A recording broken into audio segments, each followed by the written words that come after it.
አብ ወልድ መንፈስ እዚህ ላይ ቆይ ሐሳብ የተለየ ነገር አለ?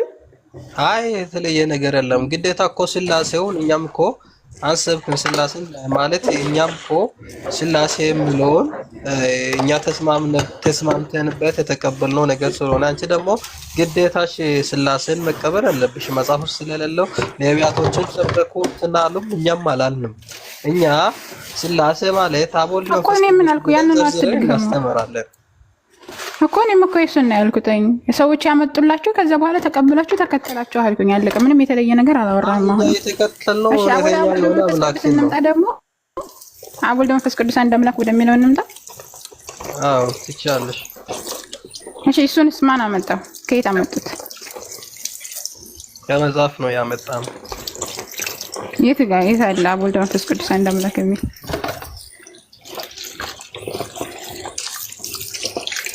ማለት ቃል በቃል ነው ፈለግሽው እኮ አንተ የምትለውን እኮ ነው። ቃል በቃል ነው የፈለግሽው አንተ ራስህ ብለኸኝ ያንኑ ማስረጃ ስጠይቅ ስለ ቃል በቃል ነው የፈለግሽው አትበለኝ። የምታምንበትን ማስረጃ ስጠይቅ ቃል በቃል ነው የፈለግሽው። የምታምንበትን ማስረጃ እኮ ነው የጠየኩት። አብ ወልድ መንፈስ ቅዱስ አንድ አምላክ ቢለን ነው የምናምነው እሱ ነው ያለው ባይብል አልከኝ። እሱን ስጠኝ። አይ ላይ ጥያቄሽን ለይተሽ ጠይቅኛ። አሁን ጥያቄሽን በደንብ ለይተሽ ስፔሲፊክ ጥያቄሽን ለይተሽ ጠይቅ። እንዴት ነው? በደንብ ለይቼ ጠየቅኩኝ። አብ ወልድ መንፈስ ቅዱስ አይደለም አብ ወልድ መንፈስ ቅዱስ አንድ አምላክ ብለን ነው የምናምነው። ስላሴ ማለት አብ ወልድ መንፈስ ቅዱስ አንድ አምላክ ማለት ነው ብለህ ቅድም ተናግረሃል። ለሱ ለተናገርከው ማስረጃ አምጣኝ ያልኩህ። ጥያቄው እኮ በጣም ግልጽ ነው እኮ አልኩሽ እኮ አሁን አብ አምላክ ነው፣ ወልድ አምላክ ነው፣ አምላክ እንላለን። ስለዚህ ከነዚህ አካላት ሶስት ስላሴ በአካል ሶስት ነው ብለን ነው የምናምነው። ስለዚህ ከነዚህ ስፔሲፊክ አድርገህ የኢየሱስን አምላክነት ንገረኝ ብለሽ ከጠየቅሽ እሰጥሻለሁ አለ። አልጠየቅም። እኔ አንተ ልጠይቅልኝ ነው የእኔን ጥያቄ? አንተ ራስህን ጠይቀህ ራስህን መልስ ከሆነ ጠይቀህ መልስ ከፈለክ። እኔ ጥያቄ ግን እሱ አይደለም። ምንድን ነው ታዲያ? የኔ ጥያቄ አብ ወልድ መንፈስ ቅዱስ አንድ አምላክ ማለት ነው ስላሴ ማለት ብለኸኛል እና ለሱ ማስረጃ ስጠኝ። ማን ነው እንደዚህ ያስተማረህ? ከየት አመጣኸው ያልኩህ?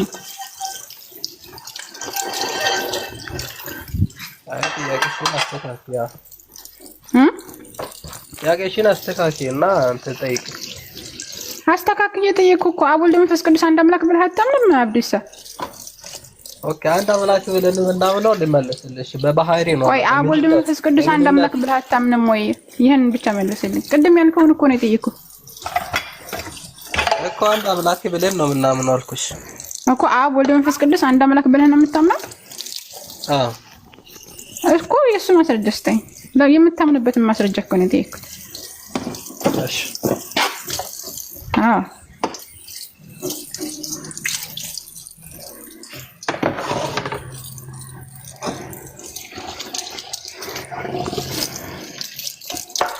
لا إله إلا الله أنت سبحانك إني كنت من الظالمين. ይቅርታ እሺ ለጫጫታ ጀማው ስራ እየሰራሁ ስለሆነ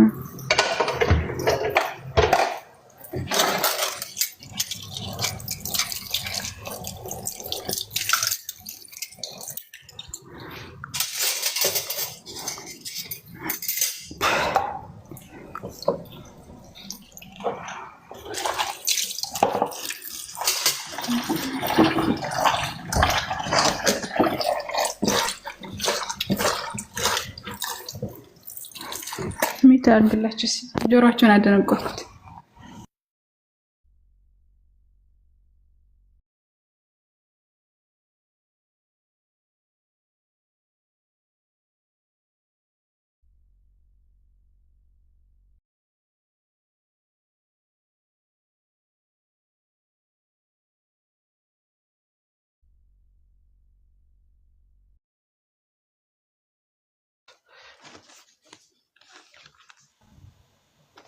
እሺ ዮሐንስ ወንጌል 17 ቁጥር 11 ላይ እንዲህ ይላል፣ ቅዱስ አባት ሆይ እኛ አንድ እንደሆነን እነርሱም አንድ እንዲሆኑ በሰጠኝ በስሜ ጠብቃቸው። ስለዚህ አንድ ናቸው ማለት ነው። አንድ አምላክ ናቸው። እኔ መች ጠየቅኩ እሱን? አሁን እና ምንድነው የምትጠይቂው? አብ ወልድ መንፈስ ቅዱስ አንድ አምላክ ብሎ ማን ሰበከልህ? መጽሐፍ ነው ይሄ ነው ጥያቄ እኮ። የት አለ? የት አለ? ይኸው መለስኩልሽ እኮ። ይኸው አንድ እኮ እኛ አንድ እንደሆኑ አንድ አምላክ እንደሆኑ እኮ አንድ እንደሆኑ እየተናገረ ነው እዚህ ጋር። አንተ ስላሴ ብለህ ስታምን አብ ወልድ መንፈስ ቅዱስ አንድ አምላክ ነው ወይስ ደግሞ ኢየሱስና አብ አንድ ነው ብለህ የምታምን? አንተ ስላሴ ብለህ ስታምን አብ ወልድ መንፈስ ቅዱስ አንድ አምላክ ብለህ ነው ወይስ ኢየሱስ ክርስቶስና አብ አንድ ናቸው ብለህ ነው የምታምን?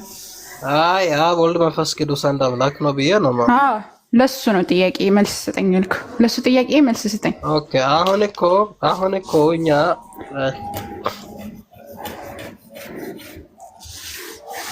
አንተ እንጂ እንደምትይ አይደለም ምን መልስልሽ፣ እንደ መጽሐፉ ነው ምን መልስልሽ። አንቺ በፈጠርሽው በራስሽ ውስጥ በፈጠርሽው እኔ በፈጠርኩት ሳይሆን ያንተ እምነት ነው። ስለ አንተ እምነት ነው እየጠየቅኩ ያሉት። አንተ የምታምንበት ነው እንጂ እኔ የፈጠርኩት አይደለም። ይሄ ቤተክርስቲያን የምታስተምረው ትምህርት ነው። ይሄ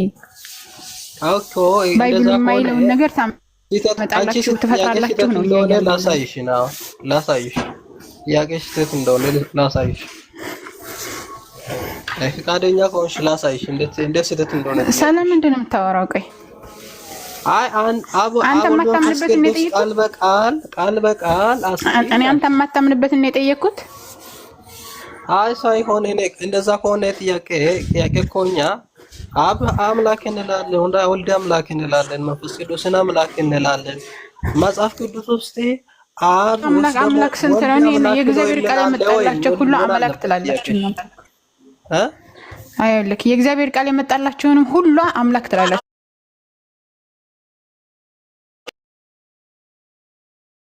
ማያውቀውን እምነት ይዘህ እየሄድክ ከዛ በኋላ ጥያቄያችሁ ትክክል አይደለም ትላለህ። መልስህ ነው ትክክል ያልሆነው።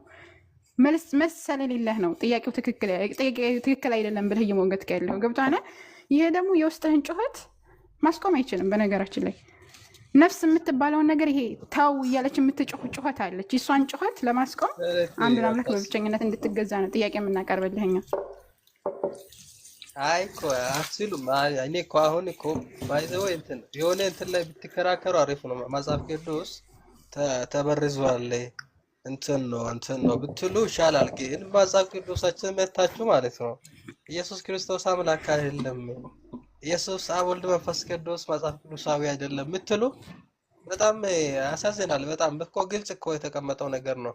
አንደኛ ጥያቄያችሁን ሲጠይቁ እስቲ ለይታችሁ ጠይቁን። አብ እንዴት ነው መንፈስ ቅዱስን አምላክ ብትሉ መልስ አለ።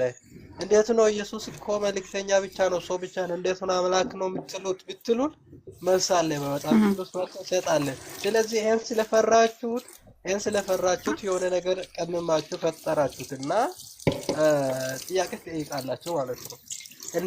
አንተ ጠይቀህ ያንተን ጥያቄ ነው እና መልስ መስጠት የምትፈልገው እንጂ ይሄን ጥያቄ መልስ መስጠት አትፈልግም ማለት ነው። የኔን ጥያቄ ሳይሆን ከመጽሐፍ ጥያቄ ጠይቁን።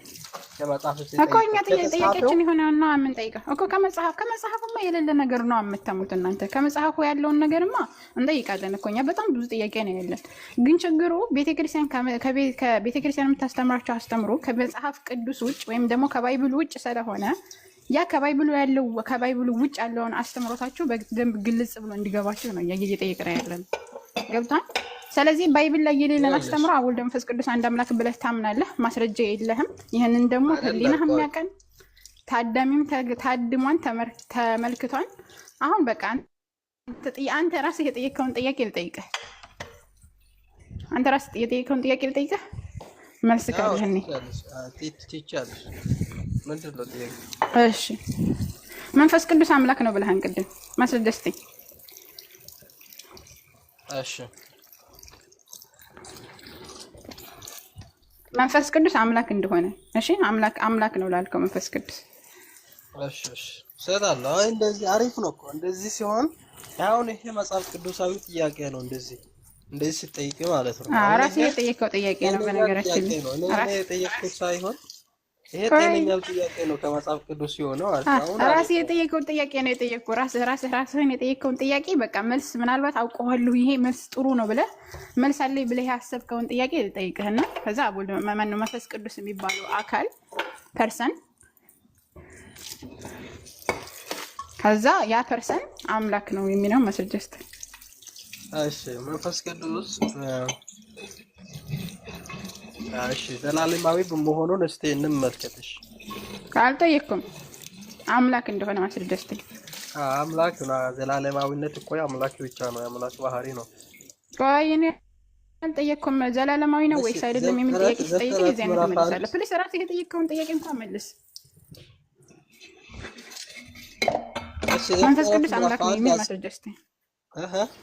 እሺ መንፈስ ቅዱስ አምላክ ነው የሚል ማስረጃ ስጠኝ። እሺ እንትን ዘፍጥረት 1 ቁጥር ስንት ላይ 2 ላይ አለው? 1 2 ነው። እሺ እግዚአብሔር መንፈስ በውጭ ላይ ይራብ ነበረ ላለ በአፕሊኬሽኑ ያለው ሰው ሰፎ ነበረ ላለ እግዚአብሔር መንፈስ በውሃ ላይ ሰፎ ነበረ ምሎ ይሄ እግዚአብሔር መንፈስ ምሎ ይሄ የማይጨበጥ እንትን ሳይሆን እግዚአብሔር መንፈስ ምሎ መንፈስ ቅዱስን ነው ቃሉ የምናገረው ማለት ነው። አልጠየቅኩም። እኔ ያ ከዛ ያለው ሰላም ምንድን ነው የሚያወራው? እግዚአብሔር መንፈስ በውሃ ይሰፈን እኔ በፀሐይ ይስፈን አይመለከተኝም። የኔ ጥያቄ እሱ አይደለም።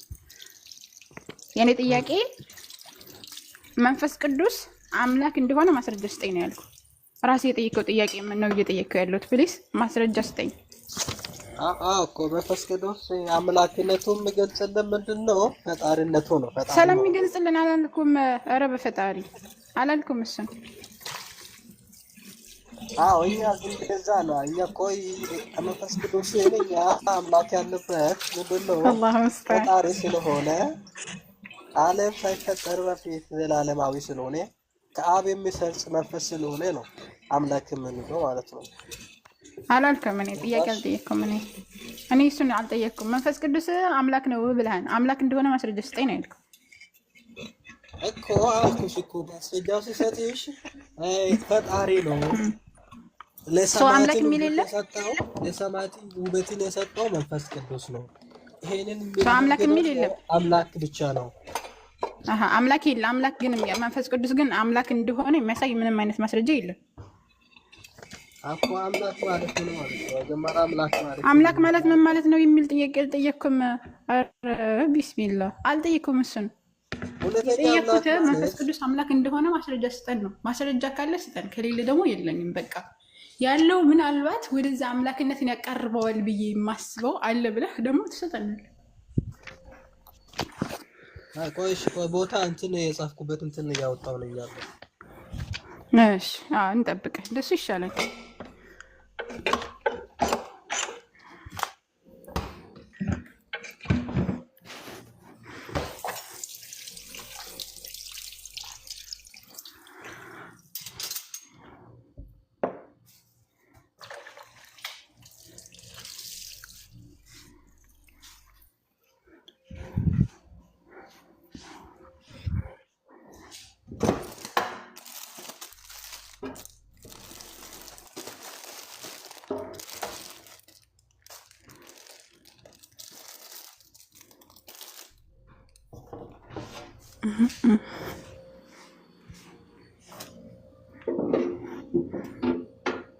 እሺ እስከሚያመጣ ሚውት ላድርግላችሁ እንዳረብሽ።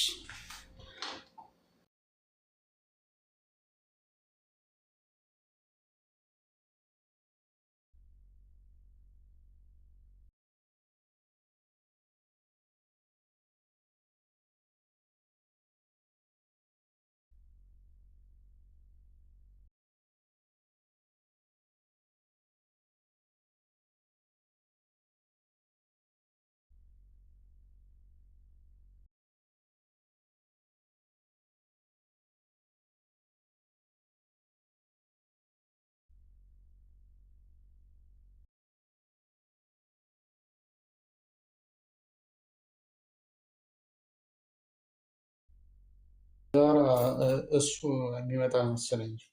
ያውን የመጣሁት ግን ከዳን ጋር ቀጥ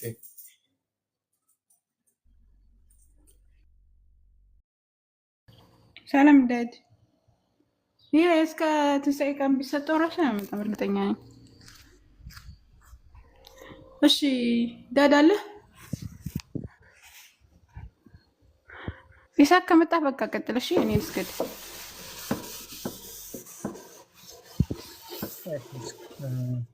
ሰምቼሽ።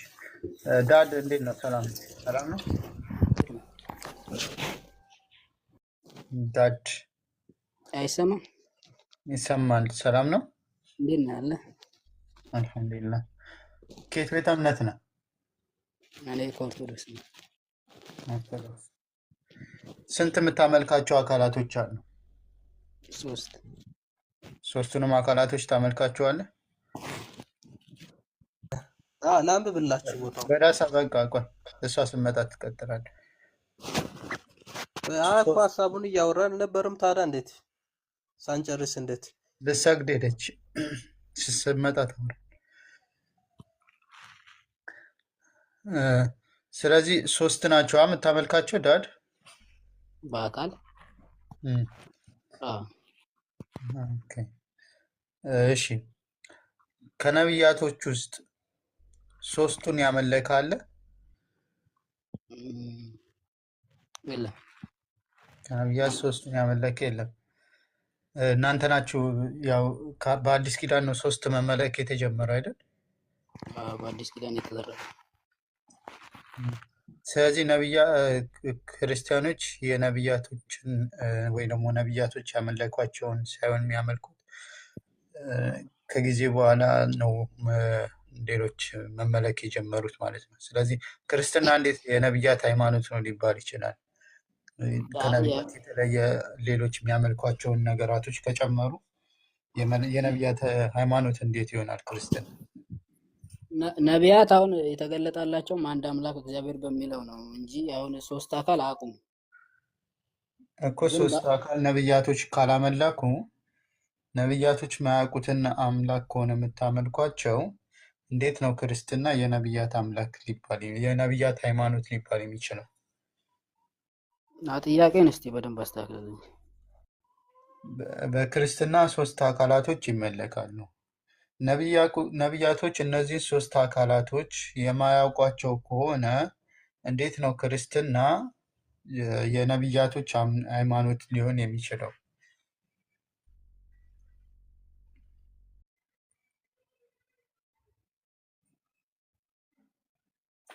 አልገባህም? አሁንም ዳዳ አለ?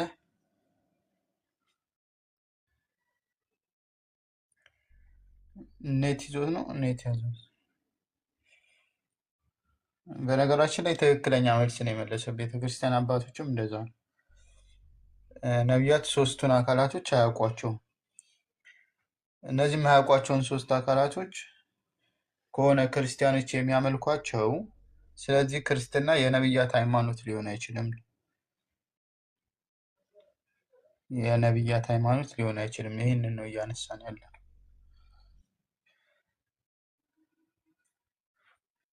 እንደውም ክርስትና ጭራሽ የነቢያት እንትን አይደለም፣ ሃይማኖት አይደለም ጭራሽ። አዎ፣ ነቢያቶች ውስጥ ሶስቱን አካላት ያመለከ አለ? አዎ፣ እንደውም አብርሃምም እኮ በእምነት እንደውም ኢየሱስን እንግዲህ ተቀብሏል እኮ አብርሃም ራሱ። እኔ የጠየቅኩ ጥያቄ ነቢያቶች ሶስቱን አካላቶች ነው ያመለኩት? አዎ።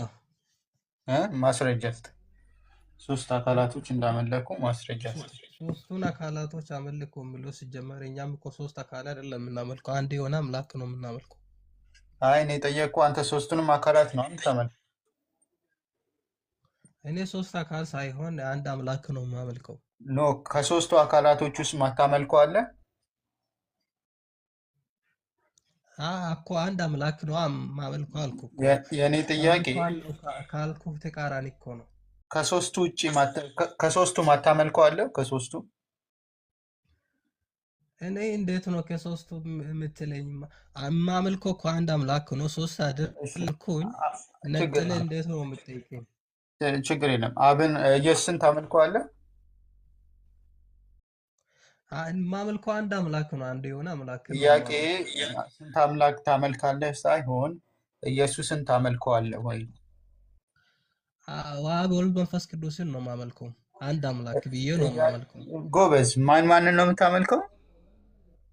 አንድ አምላክን አንድ አይ አምላክ ማን የጠቀስከው ስም ነበር? ማንን አልከኝ? አብ ወልድ መንፈስ ቅዱስ አንድ አምላክ ነው የማመልከው። አብ ወልድ መንፈስ ቅዱስ ስንት ናቸው? አንድ ናቸው። አንድ አብ ወልድ ነው አይደለም? ወልድ መንፈስ ቅዱስ ነው አይደለም? አይደለም። አብን ታመልከዋለህ? አብ ወልድ መንፈስ ቅዱስን አንድ አምላክን ነው የማመልከው። አብ ወልድ መንፈስ ቅዱስን አመልካለሁ አልከኝ። ተሳስቻለሁ ወይስ አልተሳሳትኩም? አብ ወልድ መንፈስ ቅዱስ አንድ አምላክን ነው የማመልከው። ኖ እኔ የጠየቅኩህ መልሰው። እሺ አብ ወልድ መንፈስ ቅዱስን ታመልካለህ? አዎ አንድ አምላክን አመልካለሁ። የጠየቅኩህን መልሰው። አብ ወልድ መንፈስ ቅዱስን ታመልካለህ? አዎ አብ ወልድ መንፈስ ቅዱስ አንድ አምላክ ብዬ አመልካለሁ። እኔ የጠየቅኩህን መልሰው። አንድ አምላክ፣ ሁለት አምላክ፣ ሶስት አምላክ አላልኩም። እኔ የጠየቅኩህ ጥያቄ አብ ወልድ መንፈስ ቅዱስን ታመልካለህ ወይ? እንደዛ አንተ እንደምትለው እንትን ጥያቄ እኮ አንተ የምታነሳው የተሳሳተ እንትን አለው። እኔም አመልከው አልኩ። ስለዚህ ቆይ መዳሳ አንድ ሰው ኢየሱስን አመልካለሁ ቢል ተሳስቷል? ልክ ነው? አልተሳሳተም። አብን አመልካለሁ ቢል ተሳስቷል? ልክ ነው? አልተሳሳተም። እሺ መንፈስ ቅዱስን አመልካለሁ ቢል ልክ ነው? ተሳስቷል? አልተሳሳተም። እሺ አብንም ወልድንም መንፈስ ቅዱስንም አመልካለሁ ቢል ተሳስቷል? ልክ ነው? አዎ ተሳስቷል። አብን አመልካለሁ ሲል አልተሳሳተም። ወልድን አመልካለሁ ሲል አልተሳሳተም። መንፈስ ቅዱስን አመልካለሁ ሲል አልተሳሳተም። አብንም ወልድንም መንፈስ ቅዱስንም አመልካለሁ ሲል ግን ተሳስቷል። አማርኛ ገደል ገባች የሚባለው እኮ ለዚህ ነው። እሺ እኔ እንዴት እንደምትግባቡም እኮ አታውቁም። አስቸጋሪ ነው። እሺ አንድ ሰው ሶስቱንም አመልካቸዋለሁ ቢል ተሳስቷል ብለህ ነው የምታምነው? ተሳስቷል ነው። በጣም ነው ተሳሳተ። ሶስቱንም አመልካለሁ የሚል ሰው በጣም ተሳስቷል። ሶስት አይባሉም። እሺ አንዱን ነው ማመልከው፣ ከሶስቱ አንዱን ነው ማመልከው ቢል ተሳስቷል? ልክ ነው? ይሄ በጣም ነው መሳሳት ብቻ ሳይሆን ይሄ ኦልሬዲ የለም እዛ ውስጥ። እሺ ከሶስቱ ውስጥ ማላመልከው የለም ቢል ስህተት ነው? ልክ ነው? ስህተት ነው በጣም። ልብ በል፣ ጥያቄን ሳታዳምጠው ነው የምትመልሰው። ከሶስቱ ውስጥ ማላመልከው የለም ቢል ስህተት ነው? ልክ ነው? ሲጀምር ጥያቄው እንዳለው ስህተት ነው። ከሶስቱም ማላመልከው ቅድም አዳምጠህ መልስ ያልኩ ለዚህ ቅድም ስህተት ነው አልከኝ። አሁን ደግሞ ጥያቄው ራሱ ስህተት ነው ትለኛለህ። መጀመሪያ ለምንድን ነው ስህተት ነው? አዳምጠህ መልስ ያልኩ አዳምጠህ መልስ። ከሶስቱ ውስጥ ማላመልከው የለም ቢል ስህተት ነው? ልክ ነው? ከሶስቱ ውስጥ ማላመልከው የለም ቢል ስህተት ነው? ልክ ነው? ስህተት ነው። ስህተት ነው። ምንድን ነው ስህተቱ? ጥያቄው ራሱ ስህተት ነው። ጥያቄው ነው ስህተት ወይስ መልሱ ነው ስህተት? አሁን እንትን አትወዘጋገብ። አዎ ጥያቄው ነው። አሁን ሶስቱን አላመልከውም ስል ሶስቱን አላመልክም አላልኩም። እኔ አላመልክም አላል። ከሶስቱ ውስጥ ማላመልከው የለም ቢል ስህተት ነው? ልክ ነው? ስህተት ነው። ስህተት ነው። ምንድን ነው ስህተቱ? አምልኮን አነጣጥለዋል። አምልኮ የሚሰጠው ሶስት አድርገዋል ማለት ነው። እንትን ስል አምልኮ ሲሰጥ ሶስት አለ አይደለ? አማልክት ማለት ነው። እንደዛ አድርገዋል ማለት ነው። ስለዛ ነው ስህተትም። ቴንክ ዩ በጣም ጎበዝ። ልክ ነው። ሶስቱን ማምለክ አማልክት ማምለክ ነው ብለህ መልሰሃል። ጎበዝ። ሰምታችኋል። ሶስቱን ማምለክ አማልክት ማምለክ። አሁን እኔ ስህተቱ ነው አልኩ። አሁን አንተ እኔ ኮመርስ ነው እንደዛ ጥያቄውን ተሳስቷል እንደዛ ብሎ ብመልስ ራሱ ብዬ መለስኩልህ እንጂ እኮ ልክ ነህ። እኔ እኮ እስማማለሁ ከአንተ ጋር። ሶስቱን አመልካለሁ ማለት አማልክት ማምለክ ነው አልከኝ። ልክ ነህ። እኔ ከአንተ ጋር እስማማለሁ። አሁን ሰምታችኋል።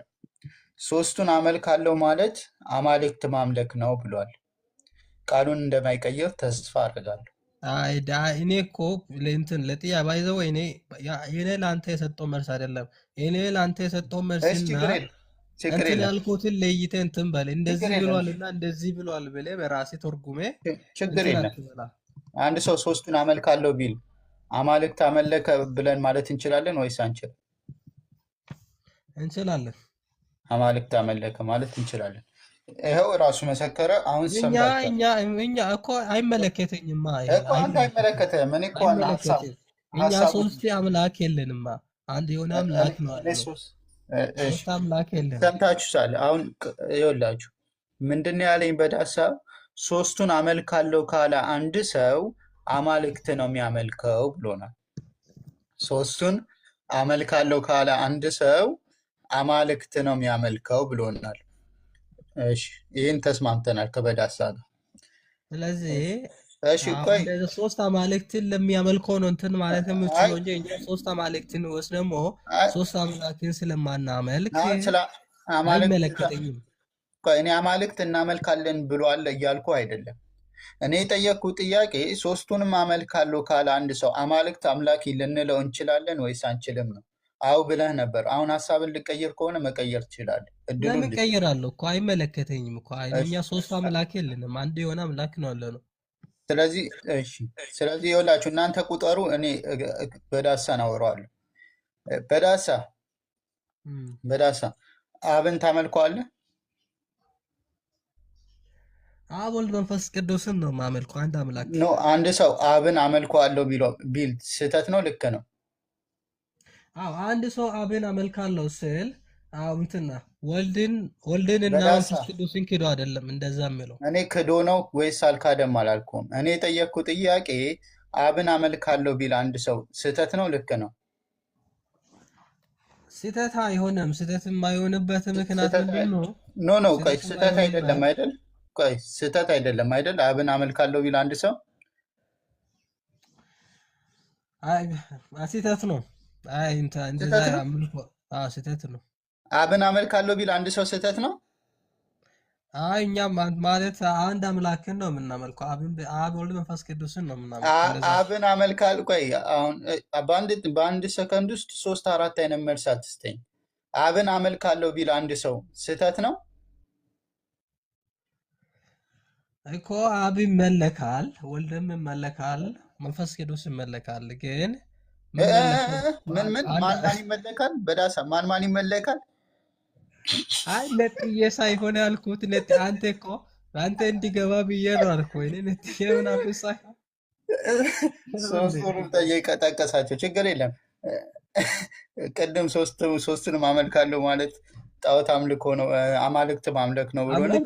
ይመለካል፣ ወልድም ይመለካል፣ መንፈስ ቅዱስም ይመለካል። ቆይ ችግር የለም። አሁን ወደ ራስህ ትመልሷል። አሁን አብን አመልካለሁ ቢል አንድ ሰው ልክ ነው ስህተት ነው? አዎ በአንተ አካሄድ ስህተት ነው። ስለዚህ አንድ ሰው አብን አመልካለሁ ቢል ስህተት ነው። ከወልድና ከመንፈስ ቅዱስ ነጥሎ ብቻውን አብን አመልካለሁ ብቻውን አላልኩም። ብቻውን አላልኩም። አሁን ያላልኩትን አጨምር። እኔ ያልኩ አንድ ሰው አብን አመልከዋለሁ ቢል ስህተት ነው ወይስ ልክ ነው? ብቻውን ብሏል አላልኩም። ኦኬ አንድ ባይራችሁ አምልኮ አንድ የሆነ አምልኮ እንደሚቀበሉ ገብቶ በአብ እንትን በል አምልኮ ለሁሉም ለአብም ለወልድም ስለሚሆን በዛ አንግል እንትን ስህተት አይሆንም። ግን አሁን የጠየኩት ለምን አትመልስም? ለምን ሌላ ቦታ ትሄዳለህ? አንድ ሰው አብን አመልካለሁ ቢል ስህተት ነው ልክ ነው? ይሄ ወደ ስህተት የሚሄድበት አቅጣጫ አለው። ስህተት አለው። ይሄ ስህተት ነው። እሺ አንድ ሰው ሐዋርያት ኢየሱስን አምልከዋል ቢል ስህተት ነው ልክ ነው? ስህተትም አይሆንበትም መንገድ አለ። በሁለቱም ነው የጠየቅኩ በዳሳ አንድ ሰው ሐዋርያት ኢየሱስን አምልከዋል ቢል ስህተት ነው ልክ ነው? ሐዋርያቶችም ቢሆን ያመለኩ አንድ የሆነ አምላክን ነው ያመለኩት። ወይኔ አንድ ሰው ኢየሱስን ሐዋርያት ኢየሱስን አምልከዋል ቢል ስህተት ነው ወይስ ልክ ነው? ለምን ታዝገኛለህ? አይ ስህተት አይሆንም። ስህተት አይደለም። ስህተትም ሐዋርያት ስህተትም አይሆንበት መንገድ አለ እሺ፣ ብያለሁ። ሁለት እንትን አማራጮች አሉ። አይ እኔ ኢየሱስን አምልከነዋል ቢል አንድ ሰው ሐዋርያት ኢየሱስን አምልከዋል ቢል ስህተት ነው አይደለም? አሁን እሱን ግልጽ አድርግልኝ። ሐዋርያቶች ኢየሱስን አምልከናል ብል ምንድን ነው እሱ? ጥያቄ የት ነው አንተ የሌለው እንትን ጥያቄውን ለምንድን ነው ከመጽሐፍ ለምንድን ነው የማጠይቀኝ? እኮ እሱ ሐዋርያት ኢየሱስን አምልከዋል ቢል አንድ ሰው ስህተት ነው ወይስ ልክ ነው? አይደለም እኮ አሁን እኮ ጥያቄ እየፈጠርክ በራሴ እንትን ከምጠይቀኝ እንደ መጽሐፍ ቅዱስ ብጠይቀኝ እኮ እኔም ከመጽሐፍ ቅዱስ መልስልሃለሁ። አንተ ስለዚህ የምታመጣው ጥያቄ ከሌለው ካልተጻፈ ነው ዛሬ የምጠይቀኝ። ኢየሱስን አምልከዋል ሐዋርያት እያላችሁ ስሞግቱ ነበር። አሁን ዛሬ ምን ተገኘና ነው ደግሞ ይህንን ጥያቄ ለመመለስ ግራ የምትጋቡ? እስከ ዛሬ የምትከራከረው ኢየሱስን ሐዋርያት አምልከዋል እኔ እኮ እያልከ ነበር። ግራ የምጋባበት ምክንያት አንተ እኮ ብመልስልህ እንትን ታነጣጥላለህ እኮ ባይዘወኛ አምልኮ ኢየሱስን እኔ በኢየሱስ ስም ብዘምር አምልኮ ለኢየሱስ ብቻ አይደለም የሚሆነው። አምልኮ እኔ ለኢየሱስ ለአብ ብቻ ወልድ መንፈስ እንመሻልኩኝ። ቅዱስ ነው። አሁን ብዘምርለት ለኢየሱስ ብዘምር በኢየሱስ ስም ብዘምር አምልኮ ያንም ዝማሬ አብ ወልድ አይቀበሉም ማለት አይደለም። እኔ መቼ እንደዛ አልኩኝ? እኔ እኮ ጥያቄ ኢየሱስን ሲያመልኩ ወልድና መንፈስ ቅዱስን አላመለኩም ማለት ነው ብዬ አላልኩም። እኔ የጠየቅኩ ጥያቄ አንድ ሰው ሐዋርያት ኢየሱስን አላመለኩትም ቢል አምልከውታል ቢል ሐዋርያት ትክክል ነው ወይስ ትክክል አይደለም?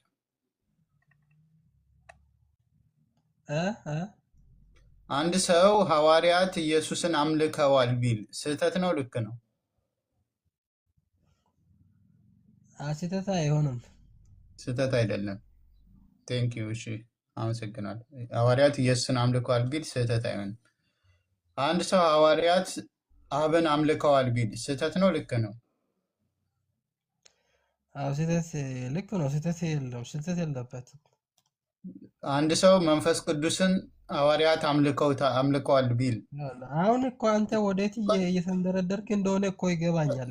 የጠየቅኩ መልስ እኔ ወዴት ሶስት አማልክትን ለማድረግ እሱም አምልኮ ይቀበላል፣ አብም አምልኮ ይቀበላል እኮ እና እኮ ገብቶኛል እኮ። ለምንድን ነው አንተ በምሳሌ ለምን ትሄዳለህ? በምሳሌ ለምን ዳር ትሄዳለህ? የምጠይቀውን ጥያቄ ቀጥታ ጠይቀኝ እና እኔም ቀጥታ ልመልስልህ። በቃ እንደዚህ ልስማማው። እየጠየቅኩ ነው፣ ቀጥታ መልስ። አይ ቀጥታ እየጠየቀኝ አይደለም፣ ዳር ዳር እያልክ እኮ ነው። አንተ ሀሳብ አንተ ጥያቄ ምንድን ነው? እኔ እኮ አንተ ጥያቄ ትፈራዋለህ። ኢየሱስ ይመለካል ብዬ አዎ ስል፣ ወልድ ይመለካል አዎ ስል፣ አብ ይመለካል አዎ ስል፣ ሶስት አማልክት ናቸው፣ ሶስት አምላክ ናቸው በየግላችሁ ቅበል ወደሚለው እንትን ልትሄድ ነው። እንደዛ ስል ተሳስተሃል ትለኛለህ። አሁን እንደዛ አላልኩም። ወደዛ ነው እየርካለው እኮ። ያንተን ግምትውና እኔ ያንተን ግምትውና መጠይቅህ መልስ። ግምት ብቻ ሳይሆን እውነታው ነው። ግምትም አይደለም እንደዚህ ሊለኝ እኮ ነው። በነገራችን ላይ ክርስቲያኖች ለዛ ነው ይኸውላችሁ እኮ እኛም እኮ ካልሆነ ቀጥታ ጥያቄን ጠይቀኝ። ግልጽ አድርገህ ጥያቄን ጠይቅና እኔም ግልጽ ልመልስልህ። ለምን ዳር ዳር እንሄዳለን? ኧረ ያነጫነጭህ ዝም ብለህ አትነጫነጭ። የምጠይቅህን ብቻ መልስ። ብትመልሰው እኮ ይኸውልህ እኮ አንቆይም። ጥያቄን ብቻ መልስ። ጭቅጭቅ አታድርገው። እኮ መልሻለሁ እኮ አሁን ባልኩህ። ጭቅጭቅ አታድርገው። በዳሳ የምጠይቀህን ብቻ መልስ። እሺ አንድ ሰው ሐዋርያት ኢየሱስን አምልከዋል ቢል ትክክል ነው ብለኛል። አንድ ሰው ሐዋርያት አብን አምልከዋል ቢል ትክክል ነው ብለኛል። እሺ ያልኩበት በምን አንግል ነው? እንደዛ ያልኩበት እኮ ቅድም ነግሬሃለሁ። አንግል አለው። እንደዛ ያልኩበት እሺ አንተን አንግል ውሰደው። አቡ ምን አይነት ሰው ነው አለ? አንተ ምንድን ነው የሚያበሳጭ? እኮ እኔ የራሴን እንትን እየነገርኩህ ነው አይደለ? ምን ያበሳጫል? ታችሁ ያደርገኛል እንዴ? ክርስቲያኖች እኮ ገና እንዲህ ሊለኝ ነው እያሉ ነው መልስ ይሰጥ። እንደዚህ ሊለኝ ነው እንደዛ ሊለኝ ነው እያላችሁ መልስ አትስጡ። እሺ፣ ክርስቲያኖች ካላችሁ መግባት ትችላላችሁ።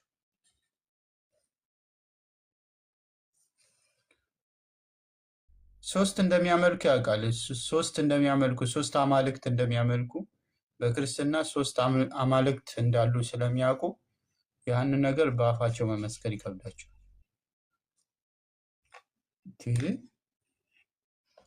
እሺ ክርስቲያኖች ካላችሁ ግቡ።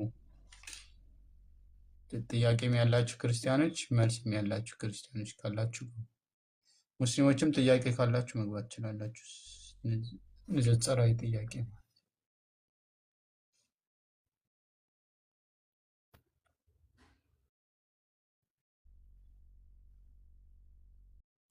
ኢሳቅ ሰላም አለይኩም። ዋሌኩም ሰላም ረመቱላ። አሚር አለህ እንዴ? የትላንቱ ጥያቄ በቃ የምን ጥያቄ ነው አንተ ደግሞ?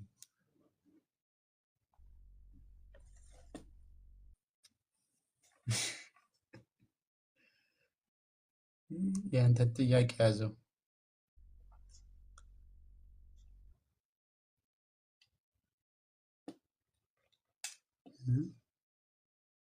ነበር ግን ጥያቄ ያላችሁ ሌሎቻችሁ ግቡ። አሜርን ትታችሁት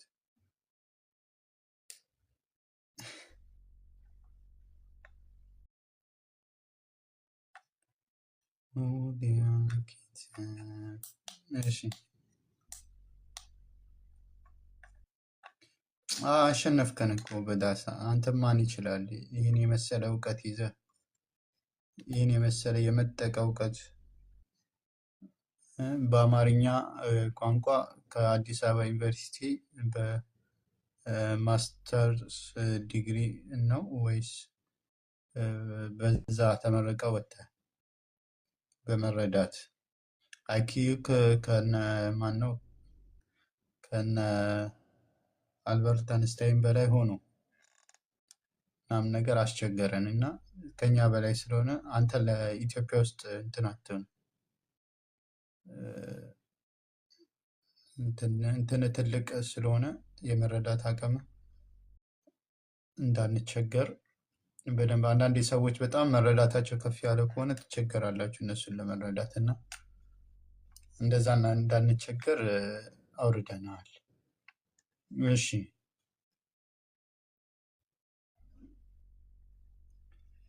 እሺ፣ ሌላ ሰው ካለ አስገቡ። ሌላ ክርስቲያን በእኛ አቅም ያሉ ካሉ ከኛ በላይ የሆኑት ይቅርባል።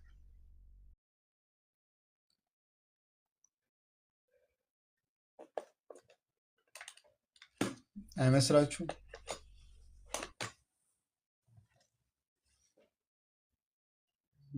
እሺ፣ ሌሎቻችሁ አታወሩም ነው?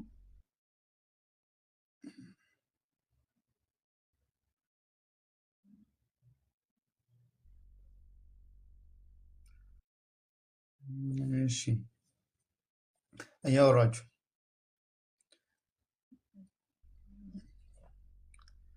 እንደ ትላንቱ ሌላ ርዕስ ከመክፈታችን በፊት የአሚርን ቤት ንጽጽር እስከ ማውጣታችን በፊት ከንጽጽር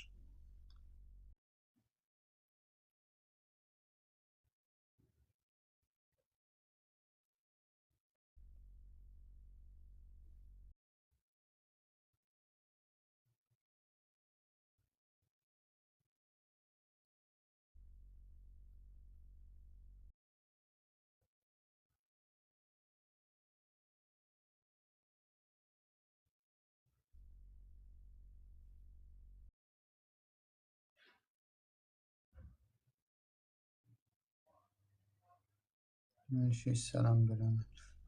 ግቡ። ክርስቲያኖች ካላችሁ ሙስሊሞችም ካላችሁ ጥያቄ አለ።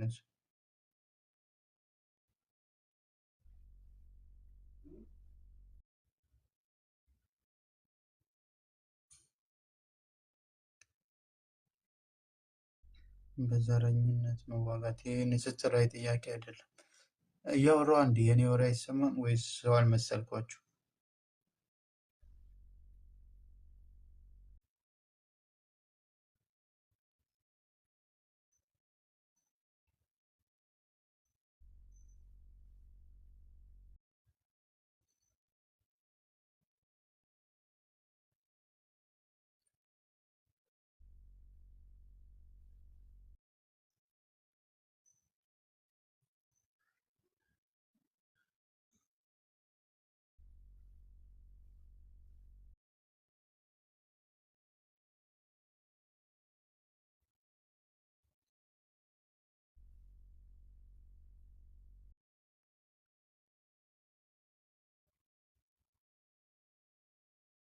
እሺ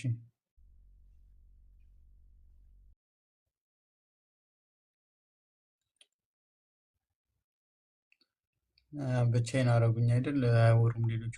ሁድ ሴና አሚርም አውራ እንጂ አለን ይሳቆ። እኔ ስራ ይዤ ነው እንግዲህ እየሰማሁ ነው። እሺ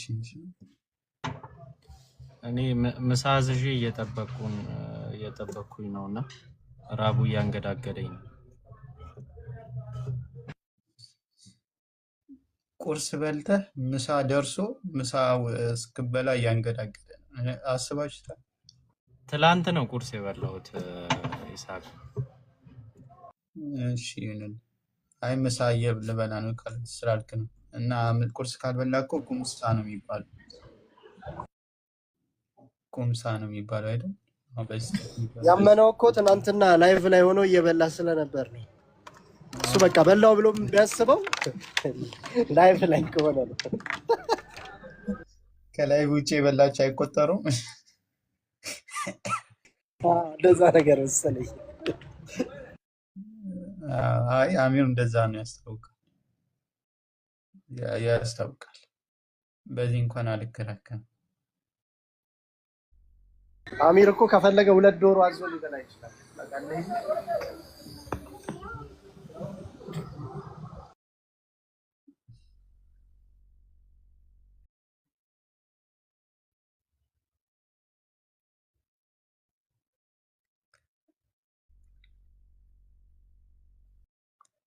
እሺ በነገራችን ላይ እህትሽ ቶሎ ተመለሱ። እሺ እኔም መንቀሳቀስ አለብኝ።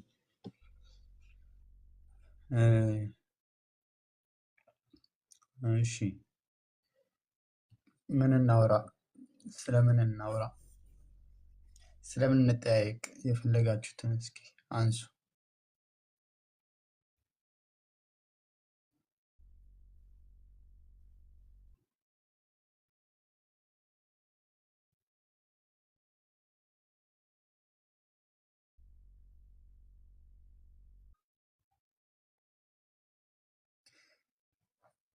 ይብላበት አትሙት ነው። አትሙት እንመችኛል። አትሙት ማንን ነው አትሙት ያሉ? ይሞታለን። አትሙት ማን ነው የማይሞተው? እንደዚህ ነው ክርስቲያኖች አማርኛ የሚረዱት። አትሙት ያልሽው ማንን ነው? ሊሞት የሞከረ አለ? አትሙት ያልሽው ማንን ነው? አማርኛ ክርስቲያኖች እንዲህ ነው የሚረዱት። አትሙት እያልሽ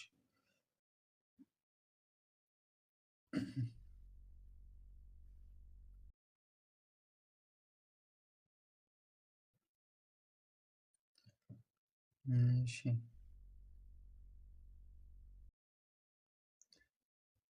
ይስሐቅ በክርስትና ወይስ በእስልምና ሴት ልጅ የምትከበረው የትኛው ነው? ትንሽ አብራራልኝ።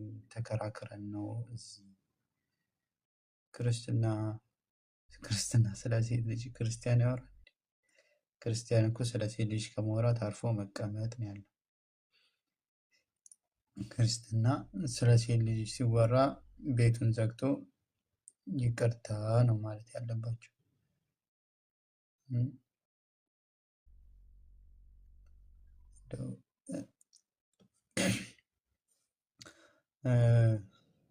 በእስልምና በነገራችን ላይ በእስልምና ሴት ልጅ በእስልምና ስናይ በሶስት መክፈሉ ወሳኝ ነው። በተለይ ነቢ ሰለላሁ ዐለይሂ ወሰለም የመጡበትንም ማህበረሰብ ታሳቢ አድርጎ አጠቃላይ ደግሞ ነቢ ሰለላሁ ዐለይሂ ወሰለም ሲላኩ የነበሩበትንም ማህበረሰብ ማየት ያስፈልጋል።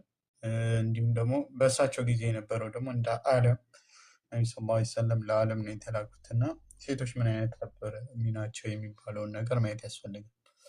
ከዛ በኋላ ሴቶችን እንዴት ነው የሚያየው ሲባል ለሶስት ከፍለን ማየት እንችላለን። ሴት ልጅ ህፃን ስትሆን አለ፣ ሴት ልጅ እንደ እህት፣ ሴት ልጅ እንደ ሚስት፣ ሴት ልጅ እንደ እናት ነች። ሴት ስንል ይህንን ነገር ያካተተ ነው። ሴት ልጅ የማህበረሰቡ ግማሽ ክፍል ነች። ግን ከዛ በፊት እንዴት ነው ሴት ልጅን በዛ ጊዜ የሚያዩት ለማለት አንድ ሁለት የቁርአን አያ ለማየት ያክል በጃሂልያ ጊዜ ነብዩ ሰለላሁ ዐለይሂ ወሰለም በሚላኩበት ጊዜ ሴት ልጅን አንድ ሰው ተወለደልህ፣ ሴት ልጅ ነው ያገኘኸው፣ ሴት ነች ልጅ በሚባል ጊዜ ምን ይላል አላህ ሱብሓነሁ ወተዓላ ወኢዛ ቡሽረ አሐዱሁም ቢልኡንሳ ዘለ ወጅሁሁ ሙስወደን ወሁወ ከዚም ይላል። አንዳቸው በሴት ልጅ በተበሰረ ጊዜ ሴት ልጅ እኮ ነች የተወለደችልህ በተባለ ጊዜ እርሱ የተቆጨ ሆኖ ፊቱ ጠቁሮ ይውላል። የተዋራ ሚነል ቀውሊ ሚን ሱኢ ማ ቡሽረ ቢህ አዩምሲኩሁ ዐላ ሁኒን አም የዱሱሁ ፊቱራብ አላ ሰአ ማ የሕኩሙን። ይህን ነገር ሴት ነው የተወለደችልህ በመባሉ በእርሱ ከተበሰረበት ነገር ምን መጥፎ ነገር መጣብኝ ብሎ በውርደት ፊቱ ላይ አፈር እያደረገ እችን ሴት ልቅበራት ወይስ እንዴት ነው እያለ ይላል ማለት ነው። እሺ በእርሱም ከተበሰረበት ነገር መጥፎነት በውርደት ላይ ሆኖ ይያዘው ሆነ ወይስ በአፈር ውስጥ ይደብቀው ሆነ በላም በማለት እያምታታ ከሰዎች ይደበቃል። ሴት ልጅ መውለዱ ብቻ ለእሱ እንደ ነውር ያየዋል ማለት ነው። አላሳ አማ የሕኩሙን የሚፈርዱት ነገር ምን ያህል የከፋ ነገር ነው በማለት ይናገራል አላህ ሱብሓነሁ ወተዓላ። እንዲሁም ደግሞ ከዚህ በቁርአን አያ በተጠቀሰው መሰረት ሴትን ልጅ ከነ ህይወቷም የሚቀብሩበት ሁኔታ እንዳለ እዛው ሱረቱል ምን ላይ ነው ወኢዘል መኡደቱ ሱኢለት ይላል። አንዲት የተቀበረች በህፃንነቷ ከነ ህይወቷ የተቀበረች ሴት በተጠየቀች ጊዜ ቢአይ ዘንቢን ቆቲለት እሷ ምን ባጠፋች ነው የተቀበረችው፣ ምን አድርጋ ነው የተቀበረችው ብላ በምትጠየቅበት ጊዜ ምን ሊውጣቸው ነው? ገና ከስር መሰረቱ ሴት ልጅን እንደ ነውር የሚያይ ማህበረሰብ ላይ ነው የመጡት። ለዛ ነው ዑመር ረዲየላሁ ዐንሁ ስለ ጃሂልያ ሲናገር ምን ይላል? እየከፈተላችን ወኢዘል መኡደቱ ሱኢለት ቢአይ ዘንቢን ቆቲለት አንዲት ሴት ከነ ህይወቷ በተቀበረች ጊዜ ቢአይ ዘንቢን ቆቲለት ያቺ ሴት በምን ወንጀሏ እንደቀበራችኋት ትጠየቃላችሁ።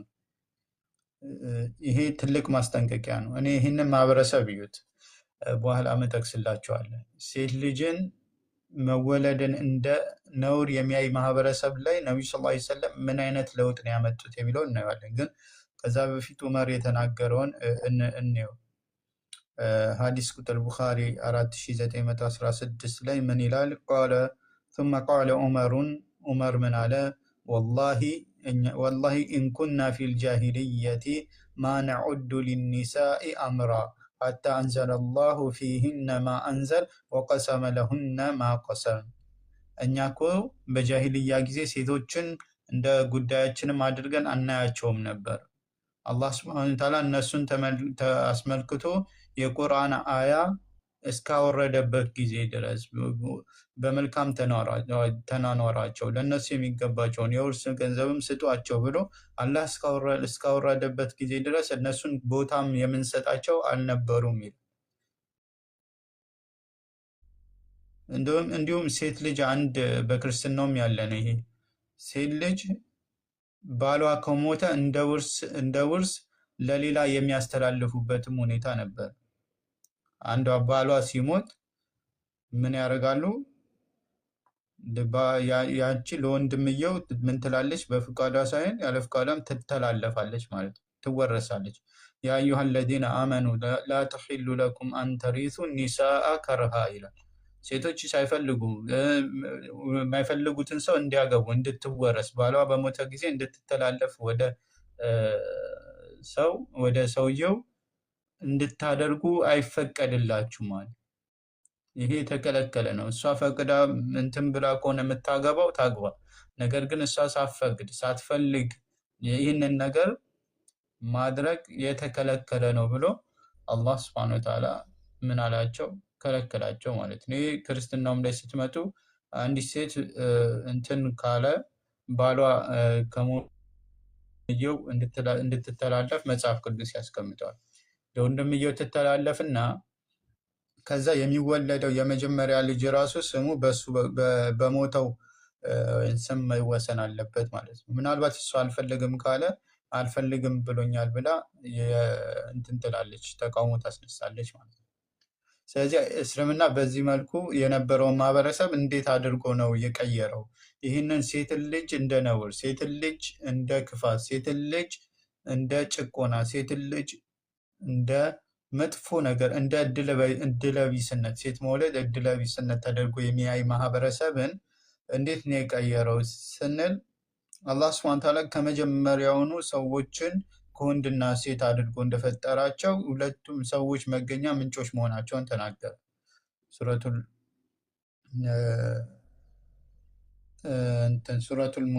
ሁጁራት ላይ ያ አዩሃን ናሱ ኢና ኸለቅናኩም ሚን ዘከሪን ወኡንሳ ወጀዐልናኩም ሹዑበን ወቀባኢለ ኢና አክረመኩም ዒንደላሂ አትቃኩም ነው። በቃ ይሄ ነው መመዘኛው ማለት ነው። እናንተ ሰዎች ሆይ እኛ ከወንድና ከሴት ፈጠርናችሁ፣ ወጀዐልናኩም ሹዑበን ወቀባኢለ እንዲሁም የተለያየ ጎሳና የተለያዩ ነገዶች አደረግናችሁ። ከዛ በላጩ ማን ነው? ሊታዕረፉ ነው። ይሄ ነገር አሁን ቅድም ዘረኝነት ሲባል ነበር። ይሄ ዘር ተከፋፍላችሁ እንድትገዳደሉ አንዱ አንዱን እንዲገድል ሳይሆን ሊታዕረፉ ነው፣ ልትተዋወቁ ነው። እኔ እኮ ከዚህ ጎሳ ነኝ፣ ከዚህ ማህበረሰብ ነው የተወለድኩት እንድትባባሉበት እንጂ እንድትገዳደሉበት፣ አንዳችሁ አንዳችሁን በዘሩ የተነሳ እንዲያነውረው፣ ይሄ እኮ አማራ ነው፣ ይሄ እኮ ኦሮሞ ነው፣ ይሄ እኮ ትግሬ ነው፣ ይሄ ደግሞ ጉራጌ ነው፣ ይሄ ደግሞ ኦሮሞ ነው እያላችሁ እንድትነዋወሩበት፣ አንዳችሁ አንዳችሁ ላይ ማላገጫ አድርጎ ማሾፊያ አድርጎ ቡድን ሰርቶ እንድትገዳደሉበትና አንዳችሁን እንዲያጠፋ አይደለም። የዚህ ነገር የተደረገው አላህ ሱብሓነሁ ወተዓላ ጎሳ ያደረጋችሁ እኔ እኮ ከገሌ ጎሳ ነኝ እንዴት ነህ አንተስ ከየት ነህ ምናምን ብላችሁ እንድትተዋወቁበት ነው። ሊተዓረፉ ነው እንጂ ሊቱቃቲሉ ቢሂ አላለም። ልትገዳደሉበት የሚል ነገር የለም። ዘርን መሰረት አድርጎ ሰዎች መገዳደል ተገቢ አይደለም። ሊተዓረፉ ልትተዋወቁ ነው። ከዛ በኋላስ ይሄ ሁላ ነገር ሰው ልጅ መዳኛው በላጩ ምንድን ነው? ኢና አክረመኩም ዒንደላሂ አትቃኩም ነው። በእናንተ ውስጥ በላጩ ማለት ይበልጥ አላህን የሚፈራው ሰው ነው። አላህን ይበልጥ የሚፈራው ሰው እሱ በላጭ ነው። ከዛ ውጪ የገሌ ዘር ስለሆነ ወይ አረብ ስለሆነ ወይ ጥቁር ስለሆነ ወይ ሴት ስለሆነች ወይ ደግሞ ወንድ ስለሆነ አይደለም የሚበልጠው። መበላለጥ ያለው አላህ ዘንድ ምንድነው? ተቅዋ አላህን መፍራት ነው። ስለዚህ ሴትና ወንድም እንትንም ምናምን ነገር ይበላለጣሉ። ሴት ስለሆነ እሱ አላህ ዘንድ ወንድ ስለሆነ እሱ አላህ ዘንድ የበለጠ ነው፣ ሴት ስለሆነች እሱ አላህ ዘንድ የረከሰች ነው የሚል የለም። ምንድን መበላለጥ ያለው አላህ ዘንድ በተቅዋ ነው፣ አላህን በመፍራት ነው ማለት። እንዲሁም አላህ ሱብሓነሁ ወተዓላ ቅድም ባልኳችሁ መሰረት እነዛ ሰዎች ሴት ሲወለድላቸው ምን ያደርጉ ነበር? ፊታቸው ይኮሳተር፣ ይጠቁራል። ምን ላደርግ ብለው አፈር ላይ ልቅበራት ወይስ ብለው ከሰዎች ራሱ እስከ መደበቅ እያያችሁት እንትኑ ከሰዎች እስከ መሸፈን እንደሚደርሱ አይተናል አይደል? ግን አላህ ሱብሓነሁ ወተዓላ ሴትም ሆነ ወንድ የአላህ ስጦታ እንደሆኑ ይናገራል። ሱረቱል ምዕራፍ 49 ላይ 49 ነው። ምዕራፎቹን እንትን እያልኩ አይደለም። ለማንኛውም አላህ ሱብሓነሁ ወተዓላ ሴት ልጅም ስጦታ ወንድም ልጅ ስጦታ እንደሆነ ይናገራል። ሊላሂ ሙልኩ ሰማዋቲ ወልአርድ፣ የሰማይና የምድር ንግስና የአላህ ነው። የኽልቁ ማ የሻ፣ የፈለገውን ይፈጥራል። የሃቡ ሊመን የሻኡ ኢናሳ፣ ለፈለገው ሰው ሴትን ልጅ ይሰጣል። ሴት ልጅ ስጦታ ነች። ገብታችኋል? ሴት ልጅ ምንድን ነች? የሃቡ ሊመን የሻኡ ኢናሳ ወየሃቡ ሊመን የሻኡ ዙኩር፣ ለፈለገው ደግሞ ወንድ ልጅ ይሰጣል። እናንተ ልታነውሩ አይገባም። ይህ ሴት ልጅ ማለት የአላህ ስጦታ ነች። ልክ ወንድ ልጅ የአላህ ስጦታ እንደሆነው ሴትም ልጅ እንዲሁም የአላህ ስጦታ ነች። እንዲሁም አላህ ሱብሓነሁ ወተዓላ እዚህ ጋር ቀድሞ የጠቀሰው ሴትን ልጅ ነው። የሚገርማቸው ያ ሴት ልጅ ሲወለድለት እንደዛ ሲቆጭ የነበረው እንደዛ ሲያፍርባት ሴት ልጅ ማፈሪያ መወለዷ ማፈሪያ የነበረውን ማህበረሰብ አላህ ሱብሓነሁ ወተዓላ ከወንድ አስቀድሞ እሷን ጠቀሰና ለፈለገው እኮ ሴትን ይሰጣል። ለዛ ነው ነቢ ሰለላሁ ዐለይሂ ወሰለም ኢነመ ኒሳኡ ሸቃኢቁ ሪጃል ይላል። ሴቶች እኮ የወንዶች ቢጤ ናቸው። ሴቶች የምን ቢጤዎች ናቸው? የወንዶች። ትርሚዚ 113 እና አቡ ዳውድ 236 ስለዘገቡት ሐዲስ ሴት ልጅ የወንድ ልጅ ቢጤ ነች። ለዛ ነቢ ሰለላሁ ዐለይሂ ወሰለም የሴትን ጉዳይ አደራ ይላሉ። የሴቶችን ጉዳይ አደራ አደራ ብለው ነቢ ሰለላሁ ዐለይሂ ወሰለም የእነሱን ጉዳይ ለማህበረሰቡ እንደ አደራ ነው የሰጡት።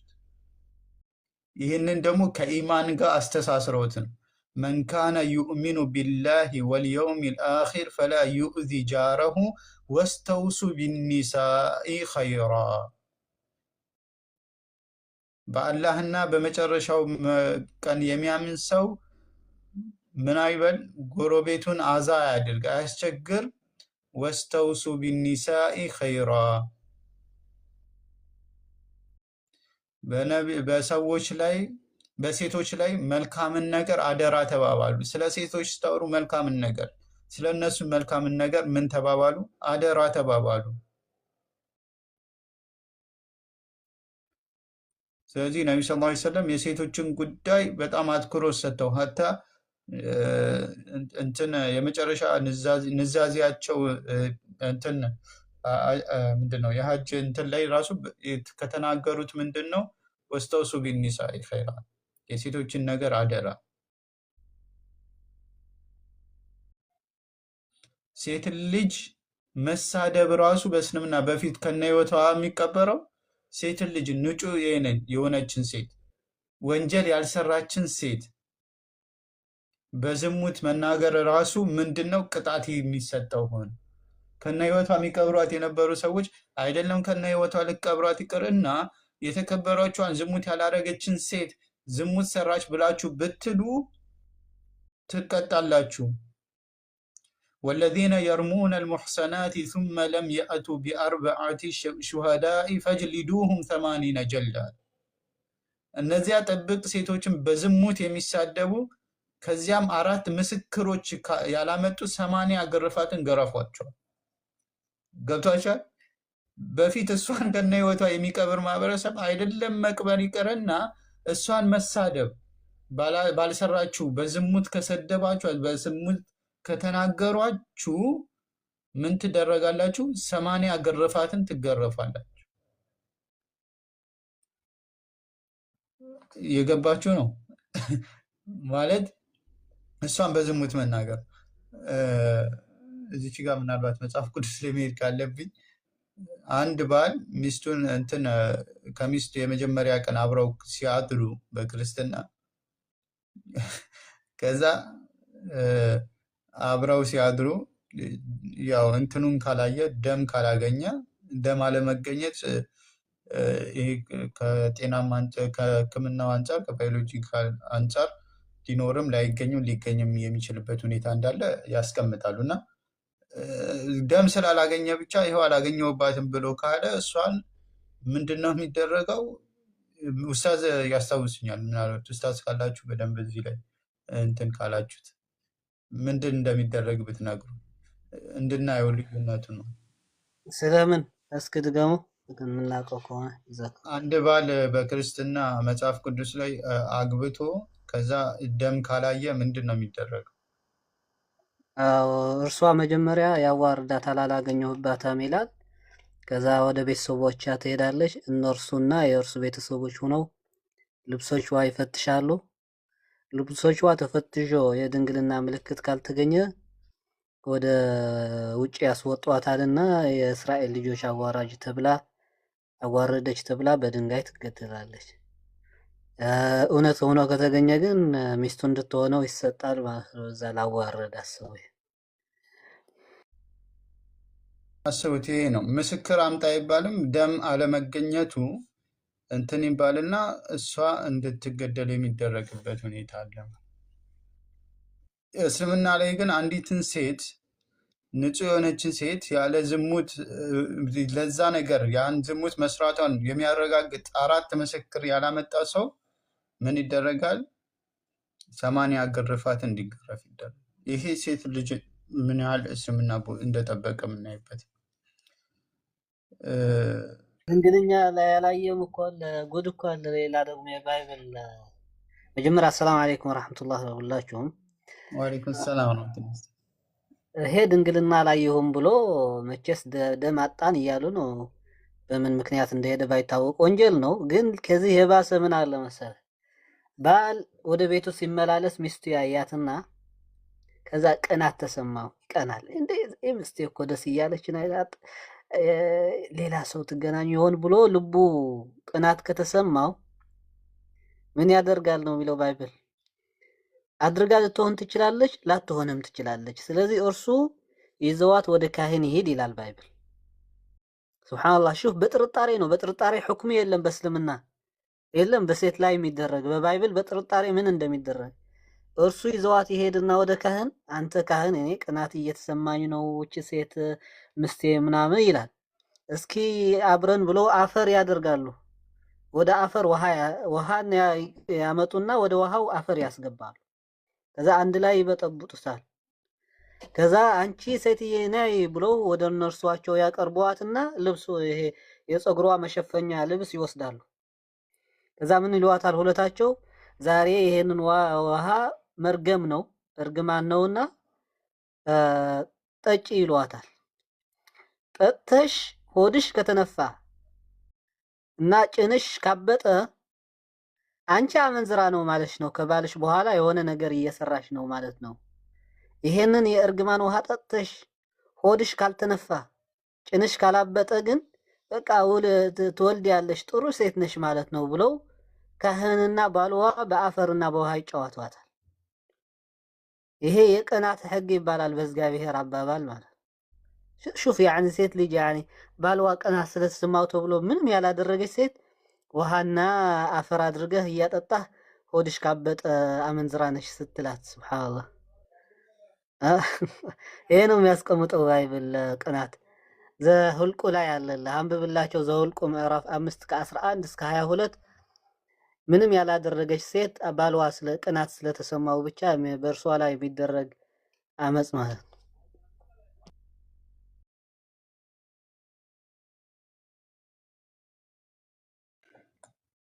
እሺ ክፈትላቸው፣ አንብብላቸው ሁድሁድ፣ ምናልባት የሚመች ከሆነ እንዲህ አይነት ማስረጃ እንዳለ ዝም ብለን እየወራ እንዳለ እኔ ጋር ያለው ይሄ ዘዳግም 22 ላይ ያለውን ነበረ ማለት ቅድም ያነሳችሁት ድንግልናው ባይገኝ ምናምን አሁን ያነሳ ነው። ከፈለክ ደግሞ ዘሁልቁ ምዕራፍ 5 ከቁጥር 11 እስከ 22 አለ። የቅናት ሕግ ይባላል። ባል ሚስቱን ከጠረጠረ አድርጋም ልትሆን ትችላለች፣ ሳታደርግም ቢሆን የጥርጣሬ ስሜት ከተሰማው ዘሁልቁ ማለት ነው ምዕራፍ 5 ከ11 እስከ 12 እስከ 22 ወድዋ ይነፋል። ኦኬ እኔ ልከፍትላችሁ። ትልቁ ላይ አርጉኝና ችግር የለውም እኔ ያሳያችኋለሁ ኢንሻአላህ።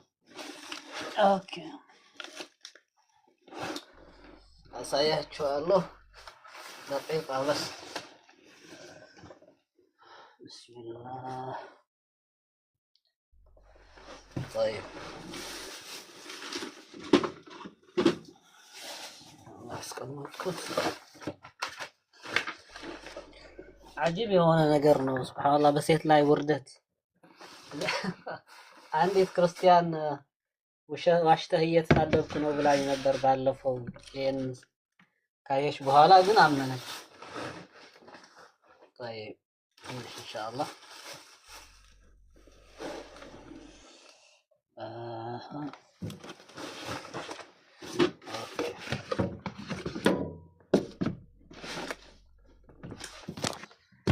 ይላል። የቅናት ሕግ ነው ምዕራፍ ባል የቀና ባል ምን ማድረግ እንዳለበት ነው። ኦኬ ብስሚላህ ብለህ አይጀመርም ባይብል በስ ኦኬ ዘሁልቁ ምዕራፍ 5 ሱብሃንአላህ። ምን ያህል ለሴት ልጅ ያላቸው ንቀት ነው የሚያሳየው።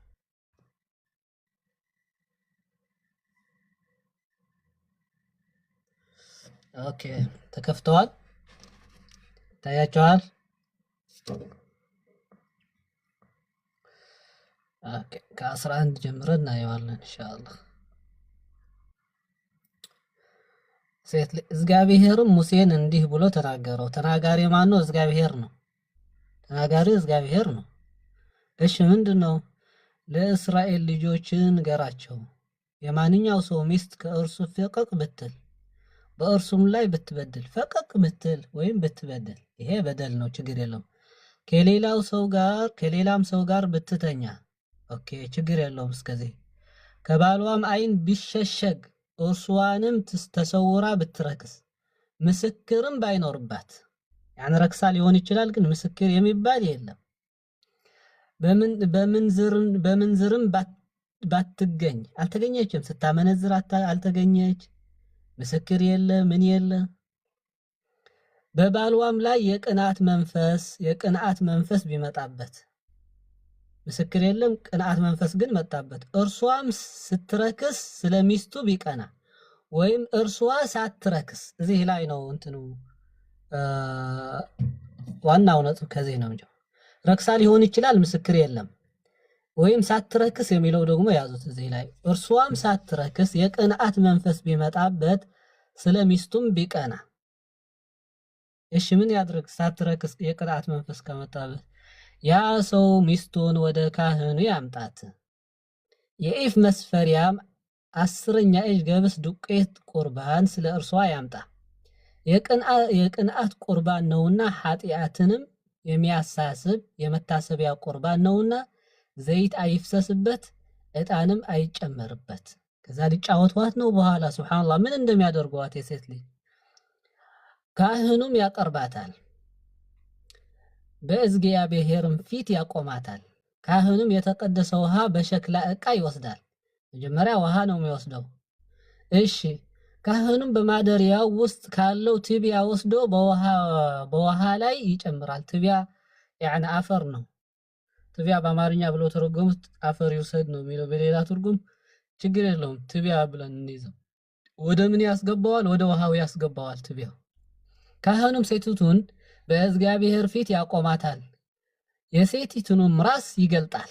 አሁን እያዋረዷት ነው። ከዚህ ነው የሚጀምረው። ባልሽ ቅናት ስለተሰማው አንቺ ምንም ነገር ባታደርጊም እኛ በቃ ልብስሽ እንወስዳለን ከራስሽ ብሎ ምን ያደርጋሉ? የሴቲቱም ራስ ይገልጣል። ካህኑ ነው። ምንም ያላደረገች ሴት አቁሞ ወንጀል የላትም እንዴ ፖሊስ ዝም ብሎ ያለ ወንጀል አቁሞ ሲመረምርህ የሆነ ሲያንጋላታህ ምንድነው የሚሰማ? ያቆማታል። የሴቲቱንም ራስ ይገልጣል። በእጇም ለመታሰቢያ የሚሆነውን የእህል ቁርባን ለቅንዓት ቁርባን ያኖራል። በካህኑም እጅ እርግማንን የሚያመጣው መራራ ውሃ ይሆናል። አሁን መራራ ውሃ የተባለው ምንድነው? ውሃ ትቢያ የተጨመረበት ውሃ ነው። ካህኑም ያምላታል። ሴቲቱንም እንዲህ ይላታል፣ ሌላ ወንድ አልተኛሽ፣ ባልሽም አልተውሽ፣ ራስሽንም አረከሽ እንደሆነ እርግማንን ከሚያመጣ ከዚህ መራራ ውሃ ንጹህ ሁኚ። በጥርጣሬ ስለያዟት ክፉ ስታደርግ ስላልተገኘሽ አላደረግሽ ከሆነ ንጹህ ሁኚ ይላታል። አላየም፣ በጥርጣሬ ነው የሚመረምራት ማለት ነው። ነገር ግን ባልሽን ትተሽ ረክሰሽ እንደሆነ ከባልሽም ሌላ ከወንድ ጋር ተኝተሽ እንደሆነ ካህኑንም ሴቲቱን በመርገም ውሃ ያምላታል። ካህኑም ሴቲቱን እግዚአብሔር ጭንሽን ያሰለሰለ ሆድሽን እየነፋ እግዚአብሔር ለመርገምና ለመሐላ በሕዝብሽ መሃል ያድርግሽ። ጭንሽን ያሰለሰለ ብሎ አማርኛ ያሰለሰለ ምን ማለት ነው? በትግርኛ ያበጠ እብጠት። ከዛ ምን ይላታል? እርግማን ነው ይሄ፣ ይረግሟታል። ምንም ያላደረገች ሴት በጥርጣሬ እርሷስ ምን ትበል ይላል? እርግማንም የሚያመጣ ይህ ውሃ ወደ ሆድሽ ይግባ፣ ሆድሽም ይንፋው፣ ጭንሽም ያበስብሰው ይላታል። ይሄ አፈር አድርገው የሚያጠጧት ውሃ ሆድሽ ይንፋ፣ ጭንሽ ምናምን እያሉ ይጫወተዋታል ሁለቱም። ሴቲቱም ምን ትበል ይላል? አሜን አሜን ትበል ትላለች። ያ ሱብሃንአላህ ምንም ያላደረገች አላደረኩም ብላ በራሷ ላይ ምስክር ልትሆን አትችልም። ሴት ልጅ ስለ ህይወቷ ምስክር መሆን አትችልም በባይብል። ታዲያ ምንድነው በባሏ እንኳን ተጠርጥራ ለምሳሌ አላህ Subhanahu Wa Ta'ala በቁርአን ምንድነው የሚለው ባልና ሚስት በመካከላቸው በመንዝርና ክስ ካደረጉ ለምሳሌ ባል ሚስቴ አመንዝራለች ካለ ወደ ፍርድ ቤት ይጠራሉ ሁለቱም ይላል ቁርአን ከዛ አላደረኩም ካለች ሁለታችሁ መሐላ አድርጉ ይባላሉ ወላሂ አላደረኩም ብላ 4 ጊዜ እኔ አድርጌ ከሆነ ደግሞ የአላህ እርግማን በእኔ ላይ ይሁን ትላለች 5ኛ ጊዜ እሱ ደግሞ والله ብሎ እንትን ዝሙት አድርጋለች ብሎ 5ኛው ጊዜ በራሴ ዋሽቼ ከሆንኩኝ በእኔ ላይ እርግማን ይሁን ይላል ከዛ ይለያያሉ አይፈረድም በሁለታቸው መካከል ለምን ነፃ ነኝ ስላለ ሁለታቸው እርሱ ስለከሰሰ የእርሱ እዚህ ላይ ግን ጭንሽ ይነፋ ሆድሽ ምናምን ይያሏት አሜን አሜን ትላለች ባላደረገችው እንኳን ነገር አሜን እንድትል ነው የታዘዘችው ክርስቲያን ሴት ማለት ነው ካህኑም እነዚህን መርገሞች በሰሌዳ ላይ ጽፋቸዋል በመራራው ውሃ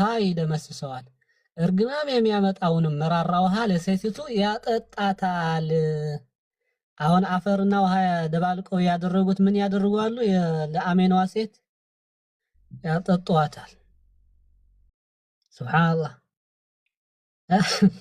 ትጠጣለች ምንም አላደረገች ባልዋ ቅናት ስለተሰማው ተብሎ ማለት طيب የሴት ቅናት ሳለ የለም ሴት ቅናት ከተሰማት ምናምን የለም ከዛ ምን የእርግማንም ውሃ በገባባት ጊዜ መራራ ይሆናል ይላል ታዲያ ለምሳሌ አንድ ሰው ውሃና አፈር ደባልቀህ ካጠጣውና ሆዱ ከተነፋ መንዝራ ከተባለ ይሄ ፍትሃዊ ነው ሳያመነዝር ሆዱ ሊነፋ ይችላል አሁን ወላሂ አንዳንድ ሰዎች የተከፈተ ውሃ እንኳን በእንትን ሃይላንድ የተከፈተ ምናምን ውሃ ጠጥተው የታመሙ ብዙ ሰዎች አሉ እዚህ ግን አፈር ያለበት ውሃ ጠጥታ ወደ ውሃ ከተነፋ መንዝራ ተብላ በመንዝርና ህግ ትከሰሳለች ማለት ነው ኦኬ ካጠጣት በኋላስ ካህኑም የቅንአቱን የእህል ቁርባን ከሴቲቱ እጅ ይወስዳል የእህሉንም ቁርባን በእግዚአብሔር ፊት ይወዘወዛል ወደ መሰዋያውንም ያመጣዋል ካህኑም ከእህሉ ቁርባን አንድ እፍኝ ሙሉ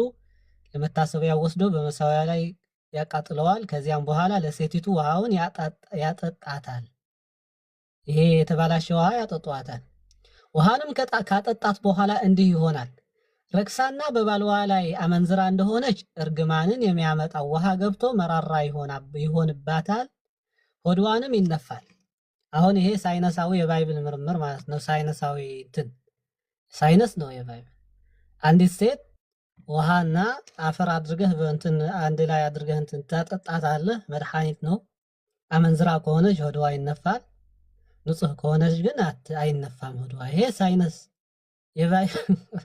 የምንዝርና የምርመራ መንገድ ማለት ነው የባይብል ሆድዋም ይነፋ አመንዝራ እንደሆነ ሆድዋ ይነፋል ጭንዋንም ይሰለስላል ሴቲቱም በህዝቧ መካከል ለመርገም ትሆናለች ይላል አመንዝራ ከሆነች ማለት ነው እሺ እንዳትሞክሩት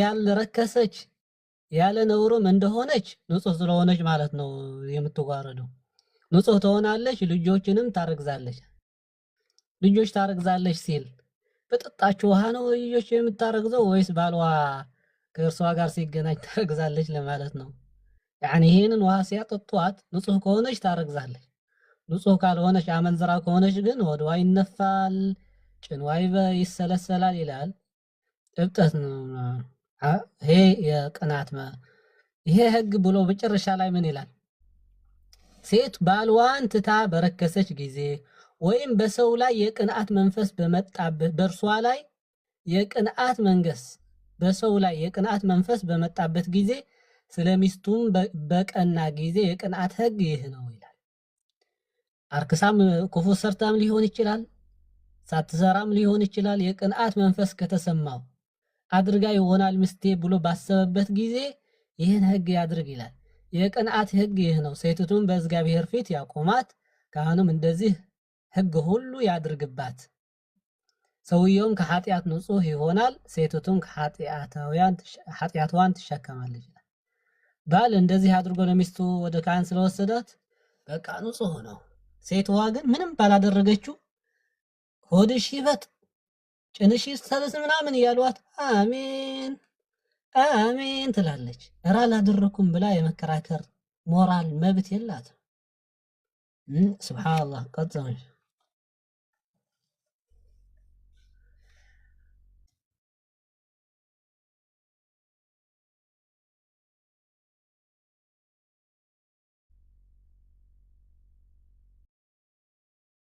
ጋጣም ስብሓንላህ በሽታ አጋጥሞ ሆድዋ ምናምን እንዲያ ማን ነው የሚያየው? ሆድዋ ተነፍተዋል። ለምሳሌ አንድ ሰው እኮ ክፉ ነገር ካሰበ እግሩ ሳያብጥ እግሩ ያበጠ ይመስለዋል። አሁን አንድ ባል ሚስቱን በጣም የሚጠላት ከሆነ የእርግማኑ ውሃ ከጠጣች በኋላ እረ ሆድዋ ተነፍቶ እየታየኝ ነው፣ ካህን እያያችሁ አይደለም? ካህን ሆድዋ እኮ ጤነኛ አይደለም ተነፍተዋል እያለ የሞት ፍርድ ሊያስፈርዳት ይችላል። ተጣልተው አንዳንድ ባልና ሚስት እኮ እስከ መገዳደል ይደርሳሉ አይደል? ሊያስገድላት ከፈለገ እረ ሆድዋ ተነፍቶ ይታየኛል፣ እኔ ደህና ነበር አይደል ሳትጠጣ፣ አሁን ግን ትንሽ ተነፍታለች ሆድዋ ይለዋል ካህኑ። እስከ አብረን እርሶ ትልቅ ስለሆኑ ነው ካህን፣ እኔ ግን በደንብ እያየሁ ነው። መጀመሪያ ትንሽ ነበር፣ አሁን ግን ሆድዋ ተነፍተዋል እያለ ሴት ልጅን ለመግደል የአማጽያን ህግ ይባላል። ባል እንደፈለገ ሚስቱን ለመግደል ድራማ መስራት ይችላል። በዚህ መንገድ ሆድዋ ሳይነፋም ተነፍተዋል ሆድዋ ብሎ ሊያስገድላት ይችላል። ተነፍቶ በሆነ መንገድ በሌላ በሽታ ሆድዋ ከተነፋም አመንዝራ ነች ተብላ ልትገደል ትችላለች ማለት ነው። አላህ ሙስተዓን።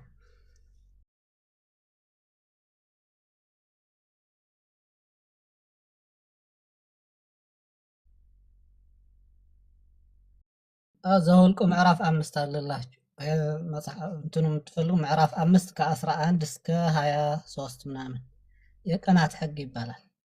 ባል ቅናት ከተሰማው ዝሙት ያላደረገች ሚስቱ እንኳን ብትሆን እንደዚህ እየመረመረ ሊያስገድላት ይችላል ወይስ? እስኪ ሱብሃንአላህ አስቡትና ሚስቱን ደፍሮ ወደ ካህን እስከ መውሰድ ከደረሰ ሆድሽ ተነፋ ወይስ አልተነፋም የሚለው ጉዳይ ላይ እንዴት ያምናታል?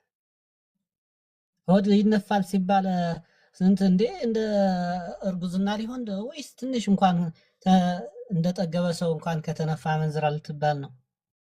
ምክንያቱም ሚስቱን የጠረጠረ ሰው አስባችሁታል? ሆድዋስ ማን ነው የሚያያት? ሆድዋ ከተነፋ የሚለው ካህኑና ባሏ ናቸው።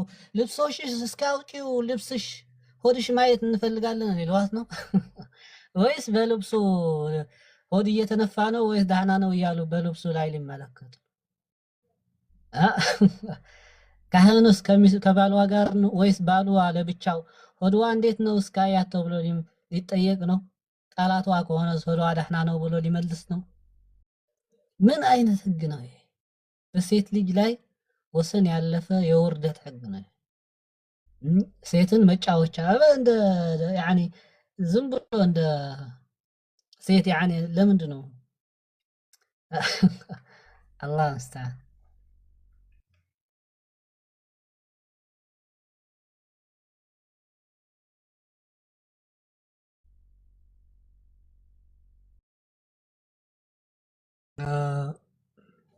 ዘኍልቍ ምዕራፍ 5 ከቁጥር 11 እስከ 23 አለ ታሪኩ። የቅናት ህግ ይባላል። طيب አሁን አንዳንድ ክርስቲያኖች የሳይንሳዊ ጥናት ያስፈልገዋል ብለው ተመራምረው አፈር አዘጋጅተህ ውሃ ምናምን ተቀርበ እንትን ውሃውና አፈሩ ምስቴ እስኪ ጠጪ ትላታለህ። ጠጣ ሆድዋ ከተነፋ ከአንተ በኋላ ከሌላ ሰው ጋር እያመነዘረች ነው ማለት ነው። ወይም ፈቀቅ ብትል ነው የሚለው ጽሑፉ ደግሞ። ፈቀቅ እንኳን ብትል ከባሏ ፈቀቅ ማለት ምንድን ነው? ምን ያደርግ ምናምን ብላ እንኳን ፈቀቅ ብትል ምን ማለት ነው? በአማርኛ ባትታዘዝ ማለት አይደለም። ባሏን የማትታዘዝ ከሆነ ትርጉሙ ካልታዘዘች ራሱ ወደ ካህን እየወሰዱ አፈርና ውሃ እያጠጡ ሆድሽ እንዴት ነው ሊሏት ነው ማለት። አሜን ትላለች እርሷ ምስኪና። ሆድሽ ይነፋ እያመነዘርሽ ከሆነ ወይም ክፉ ነገር እየሰራች ከሆነ ሆድሽ ይነፋ፣ ጭንሽ ያብሰለስል። አሜን አሜን አላደረኩም ማለት እየተገባት አሜን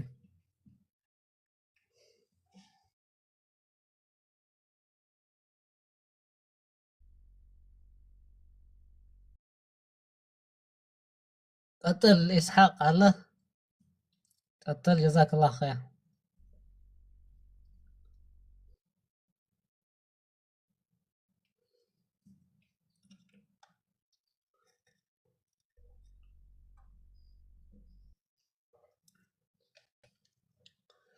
አፈርና ውሃ ጠጥቶ ወደማይነፋ ሰው የለም አብዛኛው ወንድም ቢሆን አፈር ወደ ውሃ አስገቡና ስጡት ለሰው ምን እንደሚሆን ታያላችሁ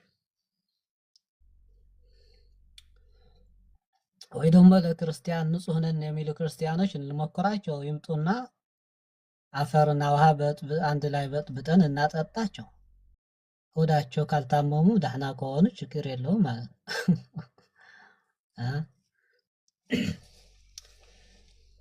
ይህ ጽሑፍ እውነት ነው ብሎ ብላ የምታምን ክርስቲያን ካለች እኮ መሞከር ይቻላል በእርሷ እና በጃሂልያ ዘመን እንደ ወንድም ኢስሐቅ ይለን እንደነበረው ማለት ሱብሃንአላህ ብዙ ነገር ነው የተቀየረው በእስልምና ረሱል አለይሂ ሰላቱ ሰላም የቀየሩት የጃሂልያ ስርዓት ብዙ ነገር ነበር አስገራሚ የሆነ ነገር ለምሳሌ የመርዓ ህግ ነበር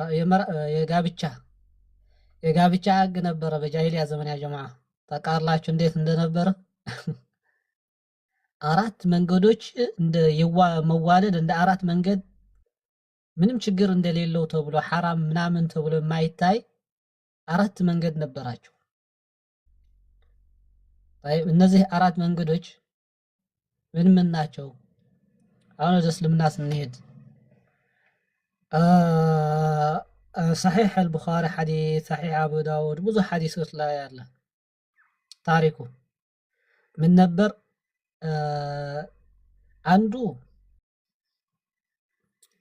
يعني በዘመናችን ያለው በእስልምና የሚፈቀደው የጋብቻ ስርዓት ነበረ ምንድነው ወደ ቤተሰብ ትሄዳለህ ትጠይቃለህ ይሰጡሃል ይሄ የጋብቻ አይነት ነበረ ይሄም እስልምና ይቀበለዋል ማለት ነው አንዱ ይሄ ነው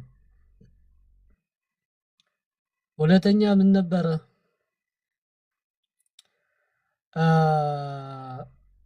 ሁለተኛ የጋብቻ ብለው እነርሱ የሚያስቡት በጃሂልያ ዘመን ባል ለሚስቱ የወር አበባ ነፃ ስትሆን ምን ያደርጋል ትላልቅ የሚባሉ አንዳንድ ሰዎች አሉ አይደል ክብር የሚሰጣቸው ትላልቆች ወደ እነርሱ ሂጂ ይላታል ወደ እገሌ የሚባል ሰው ሂጂ ሄደሽ ከእርሱ ጋር ግንኙነት አድርጊ ይላታል ይሄ የጃሂልያ ጊዜ ነው ረሱል ሰለላሁ ዐለይሂ ወሰለም حرام ነው ብሎ ከማስተማራቸው በፊት ይሄ ጉዳይ ማለት طيب ይሄ በእስልምናው ብርሃን ወደ እነሱ ከመግባቱ በፊት ምን ያደርጋሉ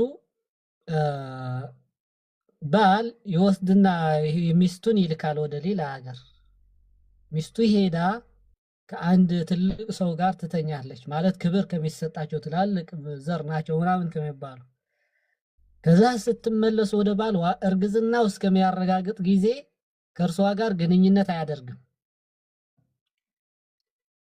طيب ሶስት حرام ናቸው በእስልምና ኒካህ አልኢስቲብዳዕ ይባላል ይሄ አልኢስቲብዳዕ ተብሎ ይጠራል በእነርሱ አባባል ከዛ ሄዳ ምን ትባላለች ማለት ትመለስና ወደ ባልዋ ከአንቺ ጋር ግንኙነት አላደርግም እስከ እንዳረገዘሽ እስከሚታወቅ ጊዜ ይላታል ከዛ ካረገዘች በኋላ ችግር የለውም ይሄ ኒካህ ኢስቲብዳዕ የሚሉት የበጃሂልያ ዘመን ያካሂዱት ነበር حرام ነው አይፈቀድም ማለት ነው حرام አደረገው ዲን الاسلام ሌላ ደግሞ ምንድነው يعني ሂጂ ሄደሽ استبضعي ይላታል استبضاع ይባላል ይሄ የጋብቻ አይነት ማለት ሶስተኛ ደግሞ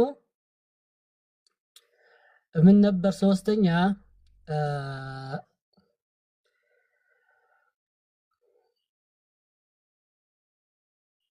يعني ሰዎች ከ10 በታች የወሩ ሰው ወጣቶች ይሰበሰቡና ወደ አንዲት ሴት ይገባሉ يعني ወደ አንዲት ሴት ይሄዱ ከእርሷ ጋር ግንኙነት ያደርጋሉ አንድ ሴት ከ10 የማይበልጡ ወንዶች ጋር ሁሉ ጊዜ ግንኙነት ታደርጋለች ማለት እንደዚህ ያደረጉ እርሷ ካረገዘች ስታደርግስ ምን ይባላል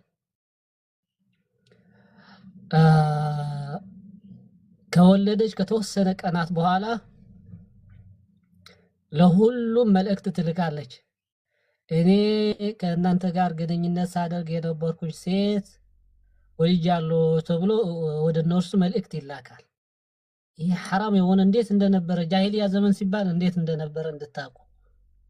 አንድ ክርስቲያን እንደ የሆነ ስርዓት የነበረ ምናምን ህዝብ ምናምን አስመስሎ የሚያቀርበው እንድታውቁ ማለት ነው። ሐላል እና ሐራም ከመምጣቱ በፊት የሚደረግ ነገር እንደ ወንጀል እንደማይታይ ወደ አላህ Subhanahu Wa Ta'ala ከተመለሱ በኋላ ሐላሉን ሐራሙን ካወቁ በኋላ ናቸው እነዚህ ህዝቦች በወንጀል የሚጠየቁት። በዚህ ጊዜ ግን ጃሂሎች ስለሆኑ ምንም አይያዝላቸውም ማለት። ከዛ ምን ያደርጉ ነበረ? ከ10 የማይበልጡ ወጣቶች ጋር ግንኙነት አድርጋ ከወለደች በኋላ ምን ታደርጋለች? ይሄ ሐዲስ ሷሂህ ላይ ያለላችሁ ወደ ሁሉም ይላካል። طيب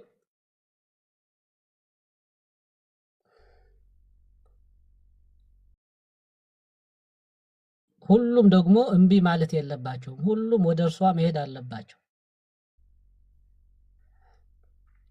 ስለዚህ ምን እንዳነ የእናንተና የኔ ተግባር ታውቃላችሁ ትላለች። ወደ ለነሱ ትላቸዋለች። ስለዚህ እኔ ደግሞ ወልጃለሁ ዛሬ። ስለዚህ አንተ ብላ ከሁሉም መርጣ ለአንዱ ይሄ እኮ ያንተ ልጅ ነው ትለዋለች። ሁላችሁ ከኔ ጋር ስትተኙ ነበር፣ ግን ያንተ ልጅ ነው ብላ ከብዙ ወጣቶች ለአንዱ መርጣ ትሰጥ ነበረች። እንደዚህ አይነት አካሄድ ነበራቸው። ሱብሃንአላህ። ከዛ ምን ለፈለገችው ለወደደችው ትሰጣለች። ሁሉም ከእርሷ ጋር ሲተኙ የነበሩ ወጣቶች ቁመው ይቀራሉ። ይሄ አይነት አካሄድ ነበራቸው። ሌላ ደግሞ ብዙ ወጣቶች ተሰብስበው ወደ አንዲት ሴት ይገባሉ። ያን ሴት ሆና በቃ የፈለገ የመጣ ወደ እርሷ ወደ ቤቷ ይገባል። እምቢ ማለት ሞራል አልነበራትም ማለት እምቢ አትልም። ሁሉም ሰው ከሁሉም ወንድ ወደ እርሷ ይገባል። ይሄ አልበቃያ ይባሉ ነበር በጃሂልያ ዘመን። እነዚህ ሴቶች ምን ይባሉ ነበር? አልበቃያ ይባላል። አሁን ዘመናዊ ሆኖ የመጣ ተግባር ማለት ነው። አሁን ዘመናዊ ሆኖ የተሰራ ያለው ተግባር ድሮ ህዝቦች ሲሰሩት የነበረ ነው፣ አዲስ አይደለም። ከዛ ምን ይባላሉ እነዚህ ሴቶች? የማንኛው ወንድ ወደ እነርሱ ከመጣ እምቢ አይሉት፣ ዝም ብለው ይገባል ወደ ቤታቸው። አልበቃያ ይባላሉ። ኦኬ። አመንዝራዎች ምን ያደርጉ ነበር? ባንዲራ ያደርጉ ነበር በቤታቸው። ቤት አላቸው የራሳቸው። ቤታቸው በር ላይ ባንዲራ ያደርጋሉ። ጨርቅ ማለት ነው፣ ያስራሉ ጨርቅ። ከዛ የታሰረው ጨርቅ ካየህ አንተ ወደዚህ ከገባህ ግንኙነት ማድረግ ትችላለህ፣ አትከለከልም የሚል መልእክት አለው ጨርቁ። ጨርቅ ነው፣ ጽሑፍ አይኖረውም፣ ግን ይታወቃሉ ማለት ነው። ለምሳሌ አሁን ሆቴል ምናምን ከፍተው ብዙ ሴቶች አሁን እንደሚሰሩት እንደዛ ማለት ነው። ከዛ ምን ያኔ ይሄ ምልክት ነው። የፈለገውን ሰው ከገባ ይህንን ጨርቅ ካሰረች አንዲት ሴት በርዋ ላይ ማንኛው ወንድ ከገባ ወደ ቤቷ እምቢ አትልም። ከዛ ካረገዘች በኋላ ሁሉም ሰው ይሰበሰባል። ወደ እርሷ ሲሄድ የነበረው ሁሉም ሰው ይሰበሰባል።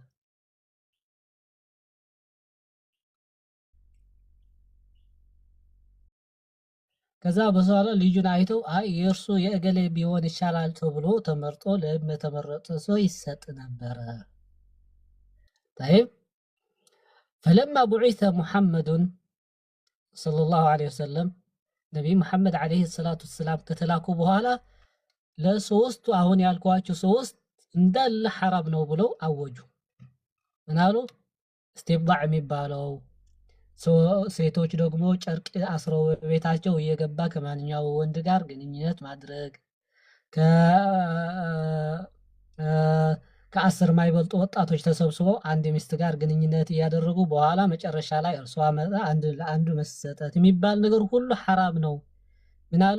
ረሱል ሰለላሁ ዐለይሂ ወሰለም فلما بعث محمد صلى الله عليه وسلم بالحق هدم النكاح الجاهلية كله إلا النكاح الناس اليوم ሁሉም አይነት የጃሂልያ የጋብቻ ብለው የሚያስቡት መንገድ አፈረሱት።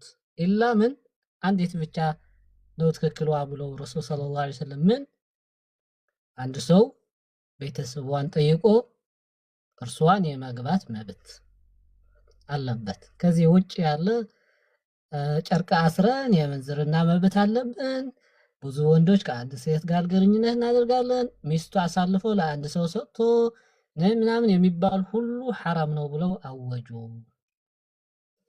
طيب ስለዚህ አንዱ ለምሳሌ ኢየሱስ ምንድነው የቀየረው? ኢየሱስ ተልኮ አይሁዳውያን መቼስ ሕግና ስርዓት ነበራቸው በብሉይ ኪዳን አይደል? ምን ቀየረ ኢየሱስ? አበላሽተዋል ወይስ ቀይረዋል? ምንድነው የቀየረው ኢየሱስ? አንድ ሰው በህይወቱ ዘመን የሆነ ነገር ለመቀየር የሆነ ነገር ለውጥ ለማምጣት ሊመጣ ይችላል። ይሄ እንደ ምሳሌ የምናየው ነው። ረሱል ሰለላሁ ዐለይሂ ወሰለም በጨለማ ውስጥ የነበረን ህዝብ እንዴት ከጨለማ እያወጡት እንደሆነ እያየን። ኢየሱስ የተላከላቸው ህዝቦች ምን ከምንድን ነው ያወጣቸው? አምላክ አያውቁም ነበር እንዳይባል እንዲያም ከስላሴ ይበልጥ አምላክ ያውቁ ነበር። ምንድነው ኢየሱስ መጥቶ ያስተካከለው? አዲሱ የአይሁዳውያን ህግ። አላሁ አዕለም። ቀጥሉ ኢንሻአላህ።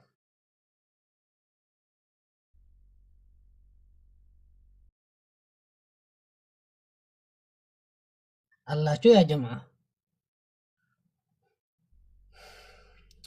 ቀጥሉ፣ ተናገሩ።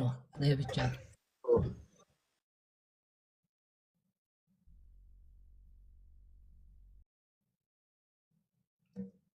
ኦኬ። ብዙ ነገር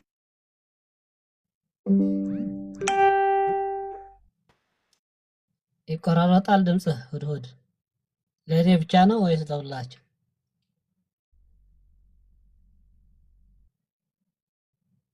የሁድሁድ ድምጽ